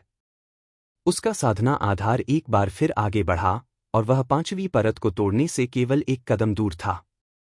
इस बार उसे और भी अधिक उत्साहित करने वाली बात थी कृपाण के साथ एक की स्थिति। यह उस समय तक रहा जब एक अगरबत्ती जलने में समय लगता है और फिर यह अंततः गायब हो जाती है। यह एक बहुत बड़ा सुधार था। उसे एक अस्पष्ट भावना भी थी कि वह इस रहस्यमय स्थिति में महारत हासिल करने से केवल एक कदम दूर था। यह बहुत दूर नहीं था। हालांकि चियांग झान अपने दिल में जानता था कि वह हर चीज में जल्दबाजी नहीं कर सकता, अन्यथा परिणाम विपरीत होंगे। इसलिए उसने टूटा हुआ ब्लेड रख लिया और एक बार फिर राक्षस जानवरों का शिकार करने की यात्रा पर निकल पड़ा। 100 मील के भीतर का इलाका बहुत पहले ही उसके द्वारा पूरी तरह से तबाह कर दिया गया था। राक्षसी जानवर विलुप्त हो चुके थे और आसपास का माहौल मौत जैसा शांत था। चियांग झान के चलते हुए ऐसा लग रहा था जैसे वह कब्र में भटक रहा हो। दूसरे दिन ही उसने राक्षसी क्यूई को आकाश में दिखाई देते देखा। वे धुएं की तरह थे जो आकाश में उड़ रहे थे। कुछ 100 मीटर की दूरी पर एक घाटी थी। यह बहुत चौड़ी थी और दोनों तरफ के पहाड़ आसमान में ऊंचे थे जो सूरज की रोशनी को रोक रहे थे। यह बहुत अंधेरा और उदास लग रहा था। प्रवेश द्वार पर खून नदी की तरह बह रहा था, जिससे जमीन गहरे लाल रंग की हो गई थी। हर जगह लाशें बिखरी हुई थीं और युवा पुरुषों और महिलाओं का एक समूह रैंक 2 राक्षसी जानवर गोल्डन मास्टिफ की चोटी को घेर रहा था। यह राक्षसी जानवर कुत्ते के आकार का था और इसका फर सुनहरा लाल था। हालांकि इसका आकार बहुत बड़ा नहीं था, लेकिन यह खून का प्यासा और क्रूर था। इसकी ताकत 10वीं परत के एपर्चर ब्रेकिंग स्टेज योद्धा के बराबर थी। भले ही चियांग झान इसे मारना चाहता था, हांगलोंग, हांगलोंग। एक के बाद एक गड़गड़ाहट जैसे विस्फोट सुनाई दे रहे थे। ध्वनि अंतहीन थी। बढ़ती ऊर्जा तरंगों ने आसपास के स्थान को पूरी तरह से घेर लिया। ध्वनि चौंकाने वाली थी। चियांग झान ने अपनी निगाह घुमाई और युवा पुरुषों और महिलाओं के समूह को पाया। उनमें से प्रत्येक एक विशेषज्ञ था और उनमें से अधिकांश एपर्चर ब्रेकिंग स्टेज 7वीं परत के योद्धा थे। उनमें से 2 8वें वर्ग के योद्धा थे और वे बहुत शक्तिशाली थे। हालांकि रैंक 2 राक्षसी जानवर गोल्डन मास्टिफ का सामना करते समय यह बिल्कुल नुकसान में था। अधिक से अधिक लोग गंभीर रूप से घायल हो गए और वे हिंसक चोटों से मर गए। यह स्थिति देखकर चियांग झान ने अपना सिर हिलाया। एपर्चर ब्रेकिंग स्टेज 7वीं परत और 8वीं स्वर्गीय परत के योद्धाओं के एक समूह ने पर्वत श्रृंखला की गहराई में जाने और रैंक 2 गोल्डन मास्टिफ की चोटी का शिकार करने का साहस किया। क्या यह मौत को आमंत्रित करना नहीं था? लेकिन इन सबका उससे क्या लेना देना था? आखिरकार वह दूसरे पक्ष को नहीं जानता था, इसलिए जब उसने किसी को खतरे में देखा तो उसके लिए बाहर खड़ा होना असंभव था। इसके अलावा वह राक्षस जानवरों का शिकार करने के लिए परगेट्री पर्वत श्रृंखला में प्रवेश किया था और वहां बहुत बड़ा खतरा था। वह निश्चित रूप से अपनी पहचान उजागर नहीं कर सकता था, अन्यथा यह बहुत संभावना थी कि लिंग तियान बदला लेगा। इसके अलावा अगर खबर फैलती तो शायद दिव्य चाकू संप्रदाय और विशाल तलवार संप्रदाय अपने विशेषज्ञों को इस प्रतिभा को मारने के लिए भेज देते। सोचते हुए चियांग झान ने मुड़कर देखा और जाने ही वाला था। हालांकि जैसे ही उसने अपना पैर उठाया, वह एक बार फिर से उतरा, क्योंकि युवा पुरुषों और महिलाओं के समूह में से कोई व्यक्ति चिंता में चिल्लाया, साथ ही कनिष्ठ भाई बहनों, हम सब यहां नहीं मर सकते। मैं इस स्कारलेट गोल्डन मास्टिफ को रोक दूंगा, आप सब जल्दी से चले जाए। वरिष्ठ भाई झाओ यांग, स्वर्गीय मुट्ठी संप्रदाय के शिष्यों में कोई कायर नहीं है। हम साथ साथ जिएंगे, साथ साथ मरेंगे। यह सही है। हम आज कंधे से कंधा मिलाकर लड़ेंगे। भले ही हम सब युद्ध में मर जाए, लेकिन हम नरक में अकेले नहीं रहेंगे। मार डालो। आश्चर्य की चीखें चियांग झान के कानों में ज्वार की लहरों की तरह पहुंच गईं। उसने 3 शब्द स्वर्गीय मुट्ठी संप्रदाय सुने। उसकी आंखें अचानक ब्लेड की तरह तेज हो गईं। युवक युवतियों का वह समूह वास्तव में स्वर्गीय मुट्ठी संप्रदाय के आंतरिक समूह के शिष्य थे। एक साथी शिष्य के रूप में वह स्वाभाविक रूप से निष्क्रिय नहीं रह सकता था। हालांकि ऐसा करना बहुत खतरनाक था। स्वर्गीय मुट्ठी संप्रदाय के सदस्य के रूप में अपने कनिष्ठ भाई बहनों की रक्षा करना उसका कर्तव्य था। अपना मन बनाने के बाद चियांग झान की आकृति तूफान की तरह चमक उठी। वह भीड़ में घुस गया और अगले ही पल मुक्का मार दिया। मुक्का का बल जबरदस्त और अनूठा था। विशाल और उफनती ऊर्जा एक उफनती नदी की तरह थी। यह गोल्डन मास्टिफ की ओर तेजी से बढ़ा। विशाल और उफनती ऊर्जा नदी के भीतर बीन्स के आकार के कई एस्ट्रल क्यू क्रिस्टल थे। वे एक केंद्रित सूर्य की तरह थे जो एक चमकदार रोशनी से चमक रहे थे, जिससे दुनिया की हर चीज अपना रंग खो रही थी। दहाड़ दहाड़। लाल सुनहरे मास्टिफ ने खतरनाक आभा को महसूस किया। उसने अपना सिर उठाया और आसमान की ओर दहाड़ा। उसकी आवाज गड़गड़ाहट की तरह थी। यह अचानक आसमान में उड़ गया और अपना खूनी मुंह खोला। इसके प्रत्येक नुकीले दांत ब्लेड की तरह थे, क्योंकि यह क्रूर रूप से चियांग झान की ओर झपटा। गड़गड़ाहट। एक ऊर्जा नदी जो पहाड़ों को गिरा सकती थी और समुद्र को उलट सकती थी, ने लाल सुनहरे मास्टिफ को भर दिया। इसके भीतर का एस्ट्रल क्यू क्रिस्टल ज्वालामुखी विस्फोट जैसा था। हिंसक विस्फोट ने दुनिया को नष्ट करने की शक्ति पैदा की, जिससे पूरी दुनिया हिंसक रूप से कांप उठी। हवा और बादल अस्तव्यस्त थे, हवा उबल रही थी और आसपास का माहौल पूरी तरह से अस्तव्यस्त था। क्रिम्सन गोल्डन मास्टिफ टुकड़ों में उड़ गया और उसकी हड्डियां फट गईं। यह एक गंभीर मौत मर गया। रैंक 2 गोल्डन रेड मास्टिफ के शिखर को एक ही मुक्का से मारने के बाद चियांग झान की अद्वितीय दिव्य शक्ति बिना किसी संदेह के प्रकट हुई। वह भीड़ में चुपचाप खड़ा था और उसका शरीर दुनिया को हिला देने वाली हत्या की मंशा को उत्सर्जित कर रहा था। वह एक अद्वितीय हत्या करने वाले देवता की तरह लग रहा था, जो अभी अभी लाशों के पहाड़ और खून के समुद्र से बाहर आया था। उसने दुनिया को नीचे देखा, जिससे लोग उसका सम्मान करने लगे। सभी युवा पुरुष और महिलाएं हैरान थे और उनके जबड़े खुले रह गए। रैंक 2 के एक राक्षसी जानवर, गोल्डन मास्टिफ, जिसकी ताकत 10वीं परत के एपर्चर ब्रेकिंग स्टेज योद्धा के बराबर थी, को एक ही मुक्का मारकर मार दिया गया। उसे मारने वाला व्यक्ति कितना शक्तिशाली था। हालांकि यह देखने और सुनने में सच था, लेकिन अब जब सभी ने इसे अपनी आंखों से देखा था, तो वे जो कुछ भी उन्होंने देखा था, उस पर विश्वास नहीं कर सकते थे। चियांग झान। यह वरिष्ठ शिष्य चियांग झान था जिसने हमें बचाया। उनमें से कुछ ने चियांग झान को पहचान लिया और उसे सम्मानपूर्वक वरिष्ठ शिष्य चियांग झान कहा। जब से चियांग झान क्लाउड सी सिटी में प्रसिद्ध हुआ और जीवन और मृत्यु के क्षेत्र में लिंग फेंग को मार डाला, तब से उसका नाम पूरे स्वर्गीय मुट्ठी संप्रदाय में फैल चुका था।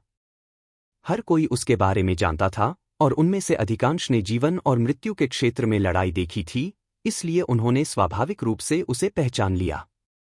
एक पल में पूरी भीड़ उत्साह से उबल रही थी। हर किसी की आंखें कृतज्ञता से भरी हुई थीं और वे झुककर सलाम करते रहे। बिना किसी अपवाद के सभी ने चियांग झान को वरिष्ठ भाई कहकर संबोधित किया। स्वर्गीय मुट्ठी संप्रदाय में सभी शिष्य उम्र की परवाह किए बिना केवल ताकत की परवाह करते थे। जो भी अधिक शक्तिशाली होता, वह उनका वरिष्ठ भाई होता। चियांग झान की वर्तमान ताकत के साथ यहां तक कि आंतरिक संप्रदाय के नंबर 1 विशेषज्ञ युवा मास्टर लोंगहू यू फेयांग उससे लड़ने में सक्षम नहीं हो सकते थे। दूसरों ने स्वाभाविक रूप से उसे संबोधित करने का तरीका बदल दिया। चियांग झान ने हल्के से मुस्कुराया और भीड़ की ओर अपनी मुट्ठियां बांध लीं, बार बार अपना सिर हिलाया। बिना किसी दिखावे के वह भीड़ के साथ सहजता से बातचीत करने लगा। अंत में उसने सभी को पर्वत श्रृंखला के खतरों से दूर रहने की याद दिलाई। वह किसी घातक संकट का सामना नहीं करना चाहता था। साथ ही उसने सभी को उसके ठिकाने का खुलासा न करने की चेतावनी भी दी और फिर अकेला चला गया। युवा पुरुषों और महिलाओं के समूह ने चियांग झान की लुप्त होती आकृति को श्रद्धा से देखा। हालांकि उनमें से एक, जिसका सिर नेवले जैसा और आंखें चूहे जैसी थीं, उसके चेहरे पर भयावह भाव थे। पिछले कुछ दिनों में परगेटरी पर्वतों में मौसम खराब रहा है और भारी बारिश ने खूनी दुनिया को कई बार धोया है। भारी बारिश के बीच चियांग झान धीरे धीरे चल रहा था। उसका चेहरा भावहीन था और उसकी आंखें ठंडी थीं। जब उसने अंधेरे में छिपी क्रूर आंखों के जोड़े को देखा तो उसने उनकी ओर से आंखें मूंद ली। अगर कोई यह दृश्य देखता तो उसे गहरा सदमा लगता। कोई और कारण नहीं था। अंधेरे में छिपी खूनी और क्रूर आंखों की जोड़ी। वे सभी रैंक 2 के शीर्ष राक्षस जानवर थे। उनमें से कोई भी एक शीर्ष 10वीं परत के एपर्चर ब्रेकिंग स्टेज योद्धा के लिए घातक खतरा पैदा करने के लिए पर्याप्त था। हालांकि किसी भी राक्षस जानवर ने चियांग झान पर हमला करने की हिम्मत नहीं की, क्योंकि वह चल रहा था। वे राक्षस जानवर उसके शरीर से निकलने वाली भयावह हत्या की मंशा से परिचित थे और वे अपने ही लोगों को नहीं भूल सकते थे जो पिछले कुछ दिनों में उसके ब्लेड के नीचे मर गए थे। जैसे जैसे चियांग झान नरक की नरक पर्वत श्रृंखला में आगे बढ़ता गया, इस भूमि में खून का एक बड़ा तूफान उठ खड़ा हुआ। अनगिनत पीक ऑफ रैंक 2 राक्षसी जानवर मारे गए, जिससे उसके शरीर पर हत्या का इरादा पूरी तरह से जम गया। वह कानून प्रवर्तन एल्डर से भी अधिक शक्तिशाली था। वास्तव में उसकी एक नज़र ही दूसरे दर्जे के राक्षस जानवर को डर से कांपने के लिए पर्याप्त थी। खासकर परसों से, जब चियांग झान दूसरे दर्जे के राक्षस जानवर वज्र एप के क्षेत्र में घुस गया। उस भूमि पर वज्र एप निश्चित रूप से रैंक 2 के जानवरों में राजा था। इसके अलावा इस तरह के जानवर समूहों में रहना पसंद करते थे और उनमें दर्जनों या सैकड़ों भी थे। प्रत्येक वज्र एप की ताकत एपर्चर ब्रेकिंग स्टेज योद्धा की 10वीं परत के शिखर के बराबर थी। अन्य राक्षस जानवरों के लिए उनका क्षेत्र निस्संदेह एक निषिद्ध क्षेत्र था। किसी भी राक्षस जानवर ने कभी भी उनके क्षेत्र में घुसपैठ करने की हिम्मत नहीं की थी। अगर कुछ राक्षस जानवर गलती से भी निषिद्ध क्षेत्र में प्रवेश कर जाते तो उन्हें फाड़कर खा लिया जाता। हालांकि चियांग झान अकेले ही एक बार से दुनिया में बेकाबू हो सकता था। वह अजेय था। खूनी लड़ाई की एक रात के बाद उसने वास्तव में सभी वज्रवानरों को मार डाला था। उस रात पूरी परगेटरी पर्वत श्रृंखला चौंक गई थी। आसपास के अनगिनत टियर 2 राक्षस जानवर खून की गंध से आकर्षित हुए। जब उन्होंने दूर से चियांग झान के अजेय आचरण को देखा तो वे लगभग डर गए। अंधेरे में छिपे हुए द्वितीय श्रेणी के राक्षस जानवर चियांग झान के जल्द से जल्द चले जाने का इंतजार कर रहे थे। चियांग झान आगे और आगे बढ़ता गया और जल्द ही वह एक उफनती नदी के सामने दिखाई दिया। वह अपनी राह पर रुक गया और आगे देखा। नदी के दूसरी तरफ अभी भी एक असीम जंगल था। वह धीरे धीरे कई विशाल राक्षस जानवरों को इधर उधर घूमते हुए देख सकता था और यहां तक कि दुनिया को हिला देने वाले राक्षस क्यों की लहरें भी आसमान में दिखाई दे रही थीं। ऐसा लग रहा था जैसे धुआं आसमान में फैल गया हो। हवा और बारिश के बीच खतरे की एक असीम आभा ने उसके चेहरे पर हमला किया, जिससे चियांग झान की अभिव्यक्ति अभूतपूर्व रूप से गंभीर हो गई। वह अपने सामने जंगल में राक्षस जानवरों को महसूस कर सकता था। शक्तिशाली और अजेय, लगभग लिंग तियान के बराबर। कहने की जरूरत नहीं है, यह एक 3rd ग्रेड राक्षस जानवर होना चाहिए। दिव्य रक्त महाद्वीप के अनुसार एक रैंक 3 साधारण राक्षस जानवर की ताकत पहले से तीसरे आकाश के सूक्ष्म संघनन चरण के योद्धा के बराबर थी। भले ही उसके पास असाधारण प्रतिभा और अविश्वसनीय ताकत हो, उसके लिए जंगल से जीवित बाहर निकलना मुश्किल होगा। हालांकि एक पल के लिए हिचकिचाने के बाद वह दृढ़ संकल्प के साथ नदी पार कर गया और विशाल जंगल में प्रवेश किया। यह जंगल हरा भरा और हरा भरा था। सभी प्रकार के प्राचीन वृक्ष आपस में जुड़े हुए थे, बादलों तक पहुंचते हुए और एक अकल्पनीय उजाड़पन का एहसास देते हुए। ऐसा लग रहा था जैसे यहां पहले कभी कोई था ही नहीं। जैसे ही वह जंगल में दाखिल हुआ, चियांग झान को अपने दिल की गहराइयों से खतरे की एक प्रबल भावना महसूस हुई। उसका चेहरा सतर्कता से भरा हुआ था। उसकी आंखें चाकू की तरह तीखी थीं, जो उसकी साधना को चरम सीमा तक धकेल रही थीं। उसके बड़े हाथ के एक झटके से mid grade spirit weapon, blood feather blade, एक खूनी रोशनी के साथ चमक उठा। यह पतली हवा से प्रकट हुआ। हिस हिस हिस। बहुत दूर से धीमी फुफकारने की आवाजें आ रही थी। पलक झपकते ही एक 3 मीटर लंबा अजगर जो एक कटोरे जितना मोटा था, चियांग झान के सामने प्रकट हुआ। इसका पूरा शरीर गहरे हरे रंग के शल्कों से ढका हुआ था। यह अजगर बहुत बड़ा नहीं था, लेकिन इससे निकलने वाली राक्षसी आभा बेहद भयानक थी। खास तौर पर इसलिए क्योंकि इसके सिर पर एक गहरे हरे रंग का सींग था, जो भाले या परशु की तरह दिखता था। जब यह तैरता हुआ ऊपर जा रहा था, तो लगातार बिजली चमक रही थी, मानो यह एक दिव्य ड्रैगन हो। यह खतरे से भरा हुआ था। रैंक 3 के साधारण राक्षस जानवर, हॉर्नेट थंडर पाइथन की ताकत, लिंग तियान की पिछली ताकत से थोड़ी बेहतर थी। यह एक शीर्ष प्रथम स्तर के एस्ट्रल कंडेंसेशन स्टेज के बराबर था। चियांग झान की तो बात ही छोड़िए। यहां तक कि उसके पिता, चियांग डोंगटियन ने भी सीधे उस पर हमला करने की हिम्मत नहीं की, या फिर भले ही वह हॉर्नेट थंडर पाइथन को मार सकता था, हांगलोंग। चियांग झान ने महसूस किया कि उसका दिल तेजी से धड़क रहा था। यह पहली बार था जब उसने 3rd ग्रेड के राक्षसी जानवर को मारा था। यह कहना झूठ था कि वह घबराया हुआ नहीं था, लेकिन वह लिंग रैन निडर था। उसकी लड़ने की भावना आसमान तक पहुंच गई। उसके शरीर में मौजूद शक्तिशाली शारीरिक शक्ति एक विशाल और शुद्ध आध्यात्मिक ऊर्जा के साथ ब्लड फेदर ब्लेड से फूट पड़ी। तुरंत गहरे लाल रंग का ब्लेड चमक उठा। ऐसा लग रहा था जैसे कि अजय दिव्य हथियार जिसने अभी अभी एक देवता और दानव को मारा था, लगातार कांप रहा था। ब्लेड के साथ एक। इस अवधि के दौरान चियांग झान लगातार हत्या कर रहा था और कृपाण के साथ एक की स्थिति में प्रवेश कर रहा था। हालांकि वह अभी भी अपनी इच्छानुसार नहीं कर पा रहा था, लेकिन सफलता बस कोने में ही थी। यही कारण था कि वह रैंक 3 राक्षसी जानवर के खतरे को जानते हुए भी किसी भी कीमत पर इस जंगल में प्रवेश कर गया। उसने अपने हाथ में रक्त पंख ब्लेड पकड़ रखा था। उसकी आंखें तेज और हत्या के इरादे से भरी हुई थीं। उसने सींग वाले थंडर पाइथन को ठंडी निगाह से देखा और लड़ने के लिए तैयार था। सींग वाले थंडर पाइथन का सांप का शरीर कांप उठा। वह एक खंभे की तरह सीधा खड़ा हो गया जो आकाश को थामे रह सकता था। उसने ऊपर से चियांग झान को देखा। उसकी आंखों में एक इंसान जैसी रोशनी चमक उठी और वह तिरस्कार से भर गया। रैंक 3 राक्षसी जानवर ने बुद्धि प्राप्त कर ली थी और उसकी बुद्धि लगभग एक इंसान जैसी ही थी। स्वाभाविक रूप से उसने चियांग झान को नीची नजर से देखा। उसने अचानक अपना सिर नीचे किया और उसके सींग से एक मोटा थंडरलाइट पिलर फूट पड़ा। यह एक दैवीय दंड की तरह था, जो अपने रास्ते में आने वाली हर चीज को बहा ले गया और बेरहमी से चियांग झान की ओर बढ़ गया। खून की बारिश और गंदी हवाएं। चियांग झान जोर से दहाड़ा।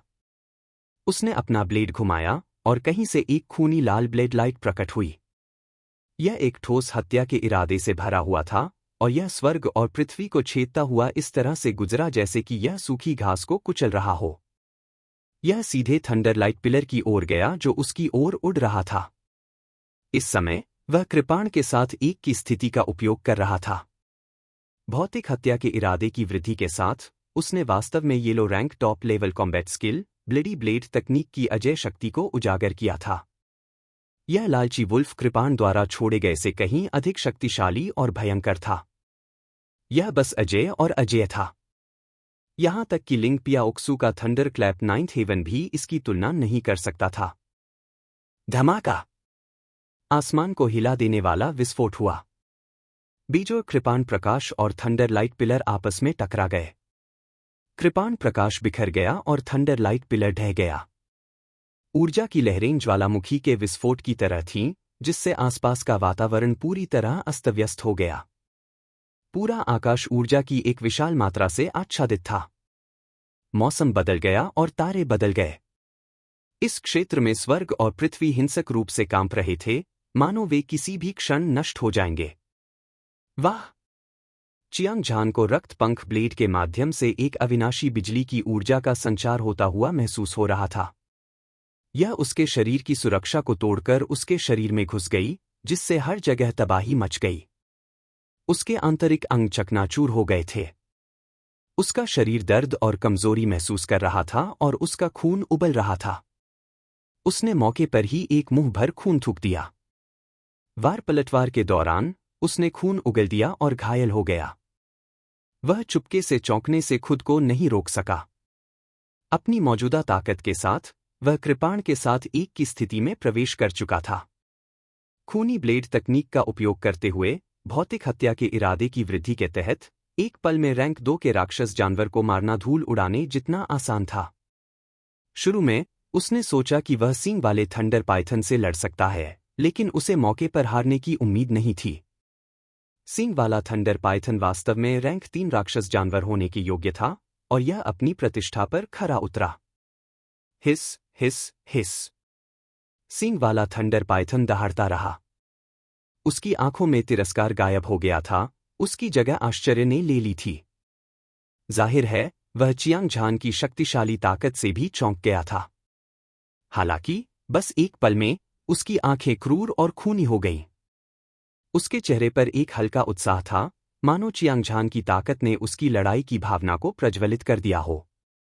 अगले ही पल उसने अपना खूनी मुंह खोला और उसके दांत चाकू और तीर की तरह थे, जो अचानक चियांग झान की ओर दौड़े ताकि उसे खा सकें। चियांग झान ने किसी भी तरह की लापरवाही नहीं दिखाई और बिना किसी आरक्षण के एक शिखर की ताकत को उजागर किया। उसका लंबा और सीधा शरीर एक पहाड़ की तरह ठोस था, लगातार चौंकाने वाली हत्या के इरादे की लहरें छोड़ रहा था।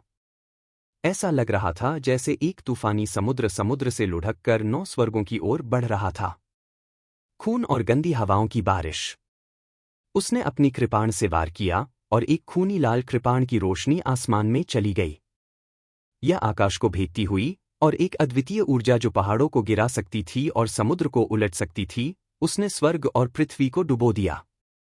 उनमें से कई चमकदार एस्ट्रल क्यूई क्रिस्टल एक तूफान में शूटिंग सितारों की तरह थे, एक भयानक आभा उत्सर्जित कर रहे थे।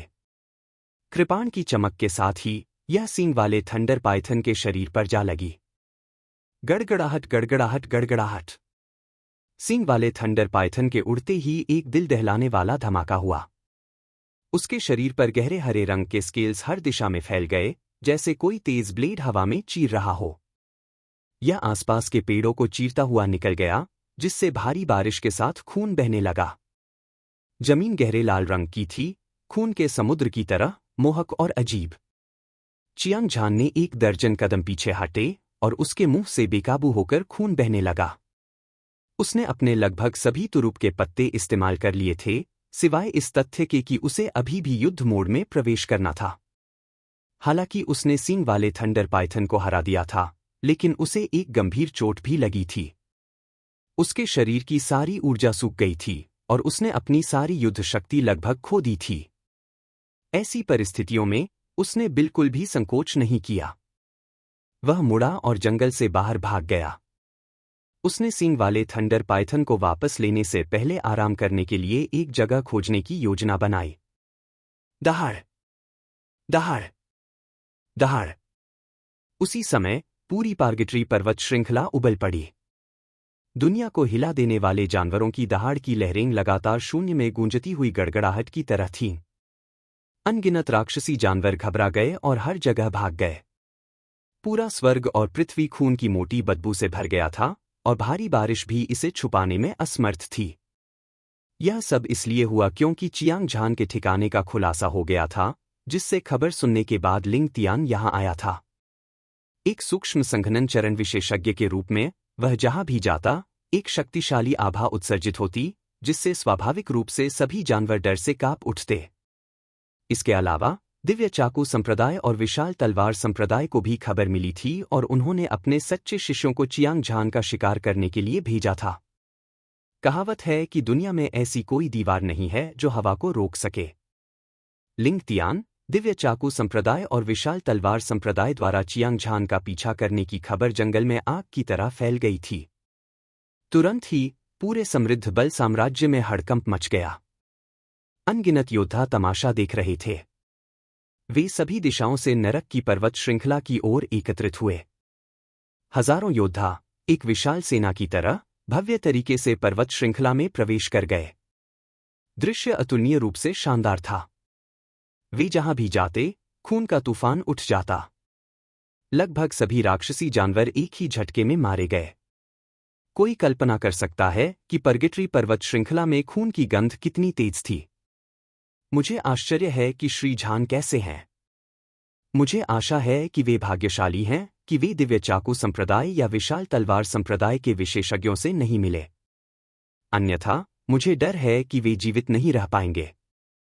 चिंता मत करो। परगेटरी पर्वत श्रृंखला विशाल और असीम है। किसी व्यक्ति को ढूंढना घास के ढेर में सुई ढूंढने से अलग नहीं है। चियांग झान निश्चित रूप से ठीक रहेगा। एक पुरुष और एक महिला पर्वत श्रृंखला की बाहरी परिधि से चले आए। पुरुष ने काले कपड़े पहने हुए थे और उसका शरीर मोटा था। महिला के कर्व्स बहुत ही खूबसूरत थे। वह फूल की तरह ठंडा था और वह लुओजी और लिंग पियाओक्सुए निकला।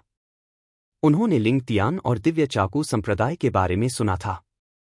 विशाल तलवार संप्रदाय ने चियांग झान का शिकार करने के लिए अपने विशेषज्ञों को भेजा था और वे तुरंत उसकी सहायता के लिए दौड़ पड़े। जब वे दोनों पर्वत श्रृंखला में प्रवेश कर गए तो वे चिंता में पड़ गए जब उन्होंने देखा कि अनगिनत मार्शल कलाकार चियांग झान की तलाश कर रहे थे।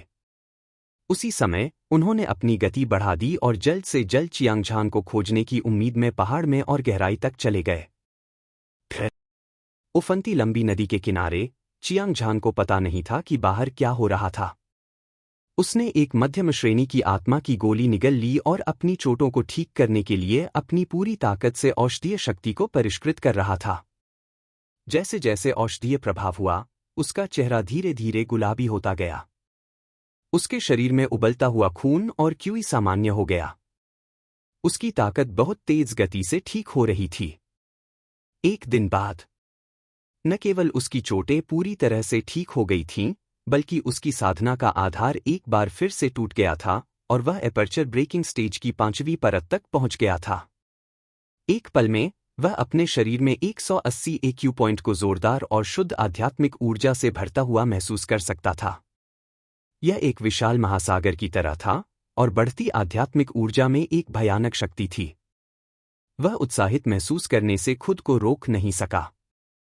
अपनी वर्तमान ताकत के साथ मैं सींग वाले थंडर पाइथन का विरोध करने में सक्षम होना चाहिए। चियांग झान की आंखें चमक रही थीं और उसका युद्ध का इरादा बढ़ रहा था। एक तेज छलांग के साथ वह उछला और एक बार फिर लंबी नदी को पार कर गया और सींग वाले थंडर पाइथन के क्षेत्र में जा पहुंचा।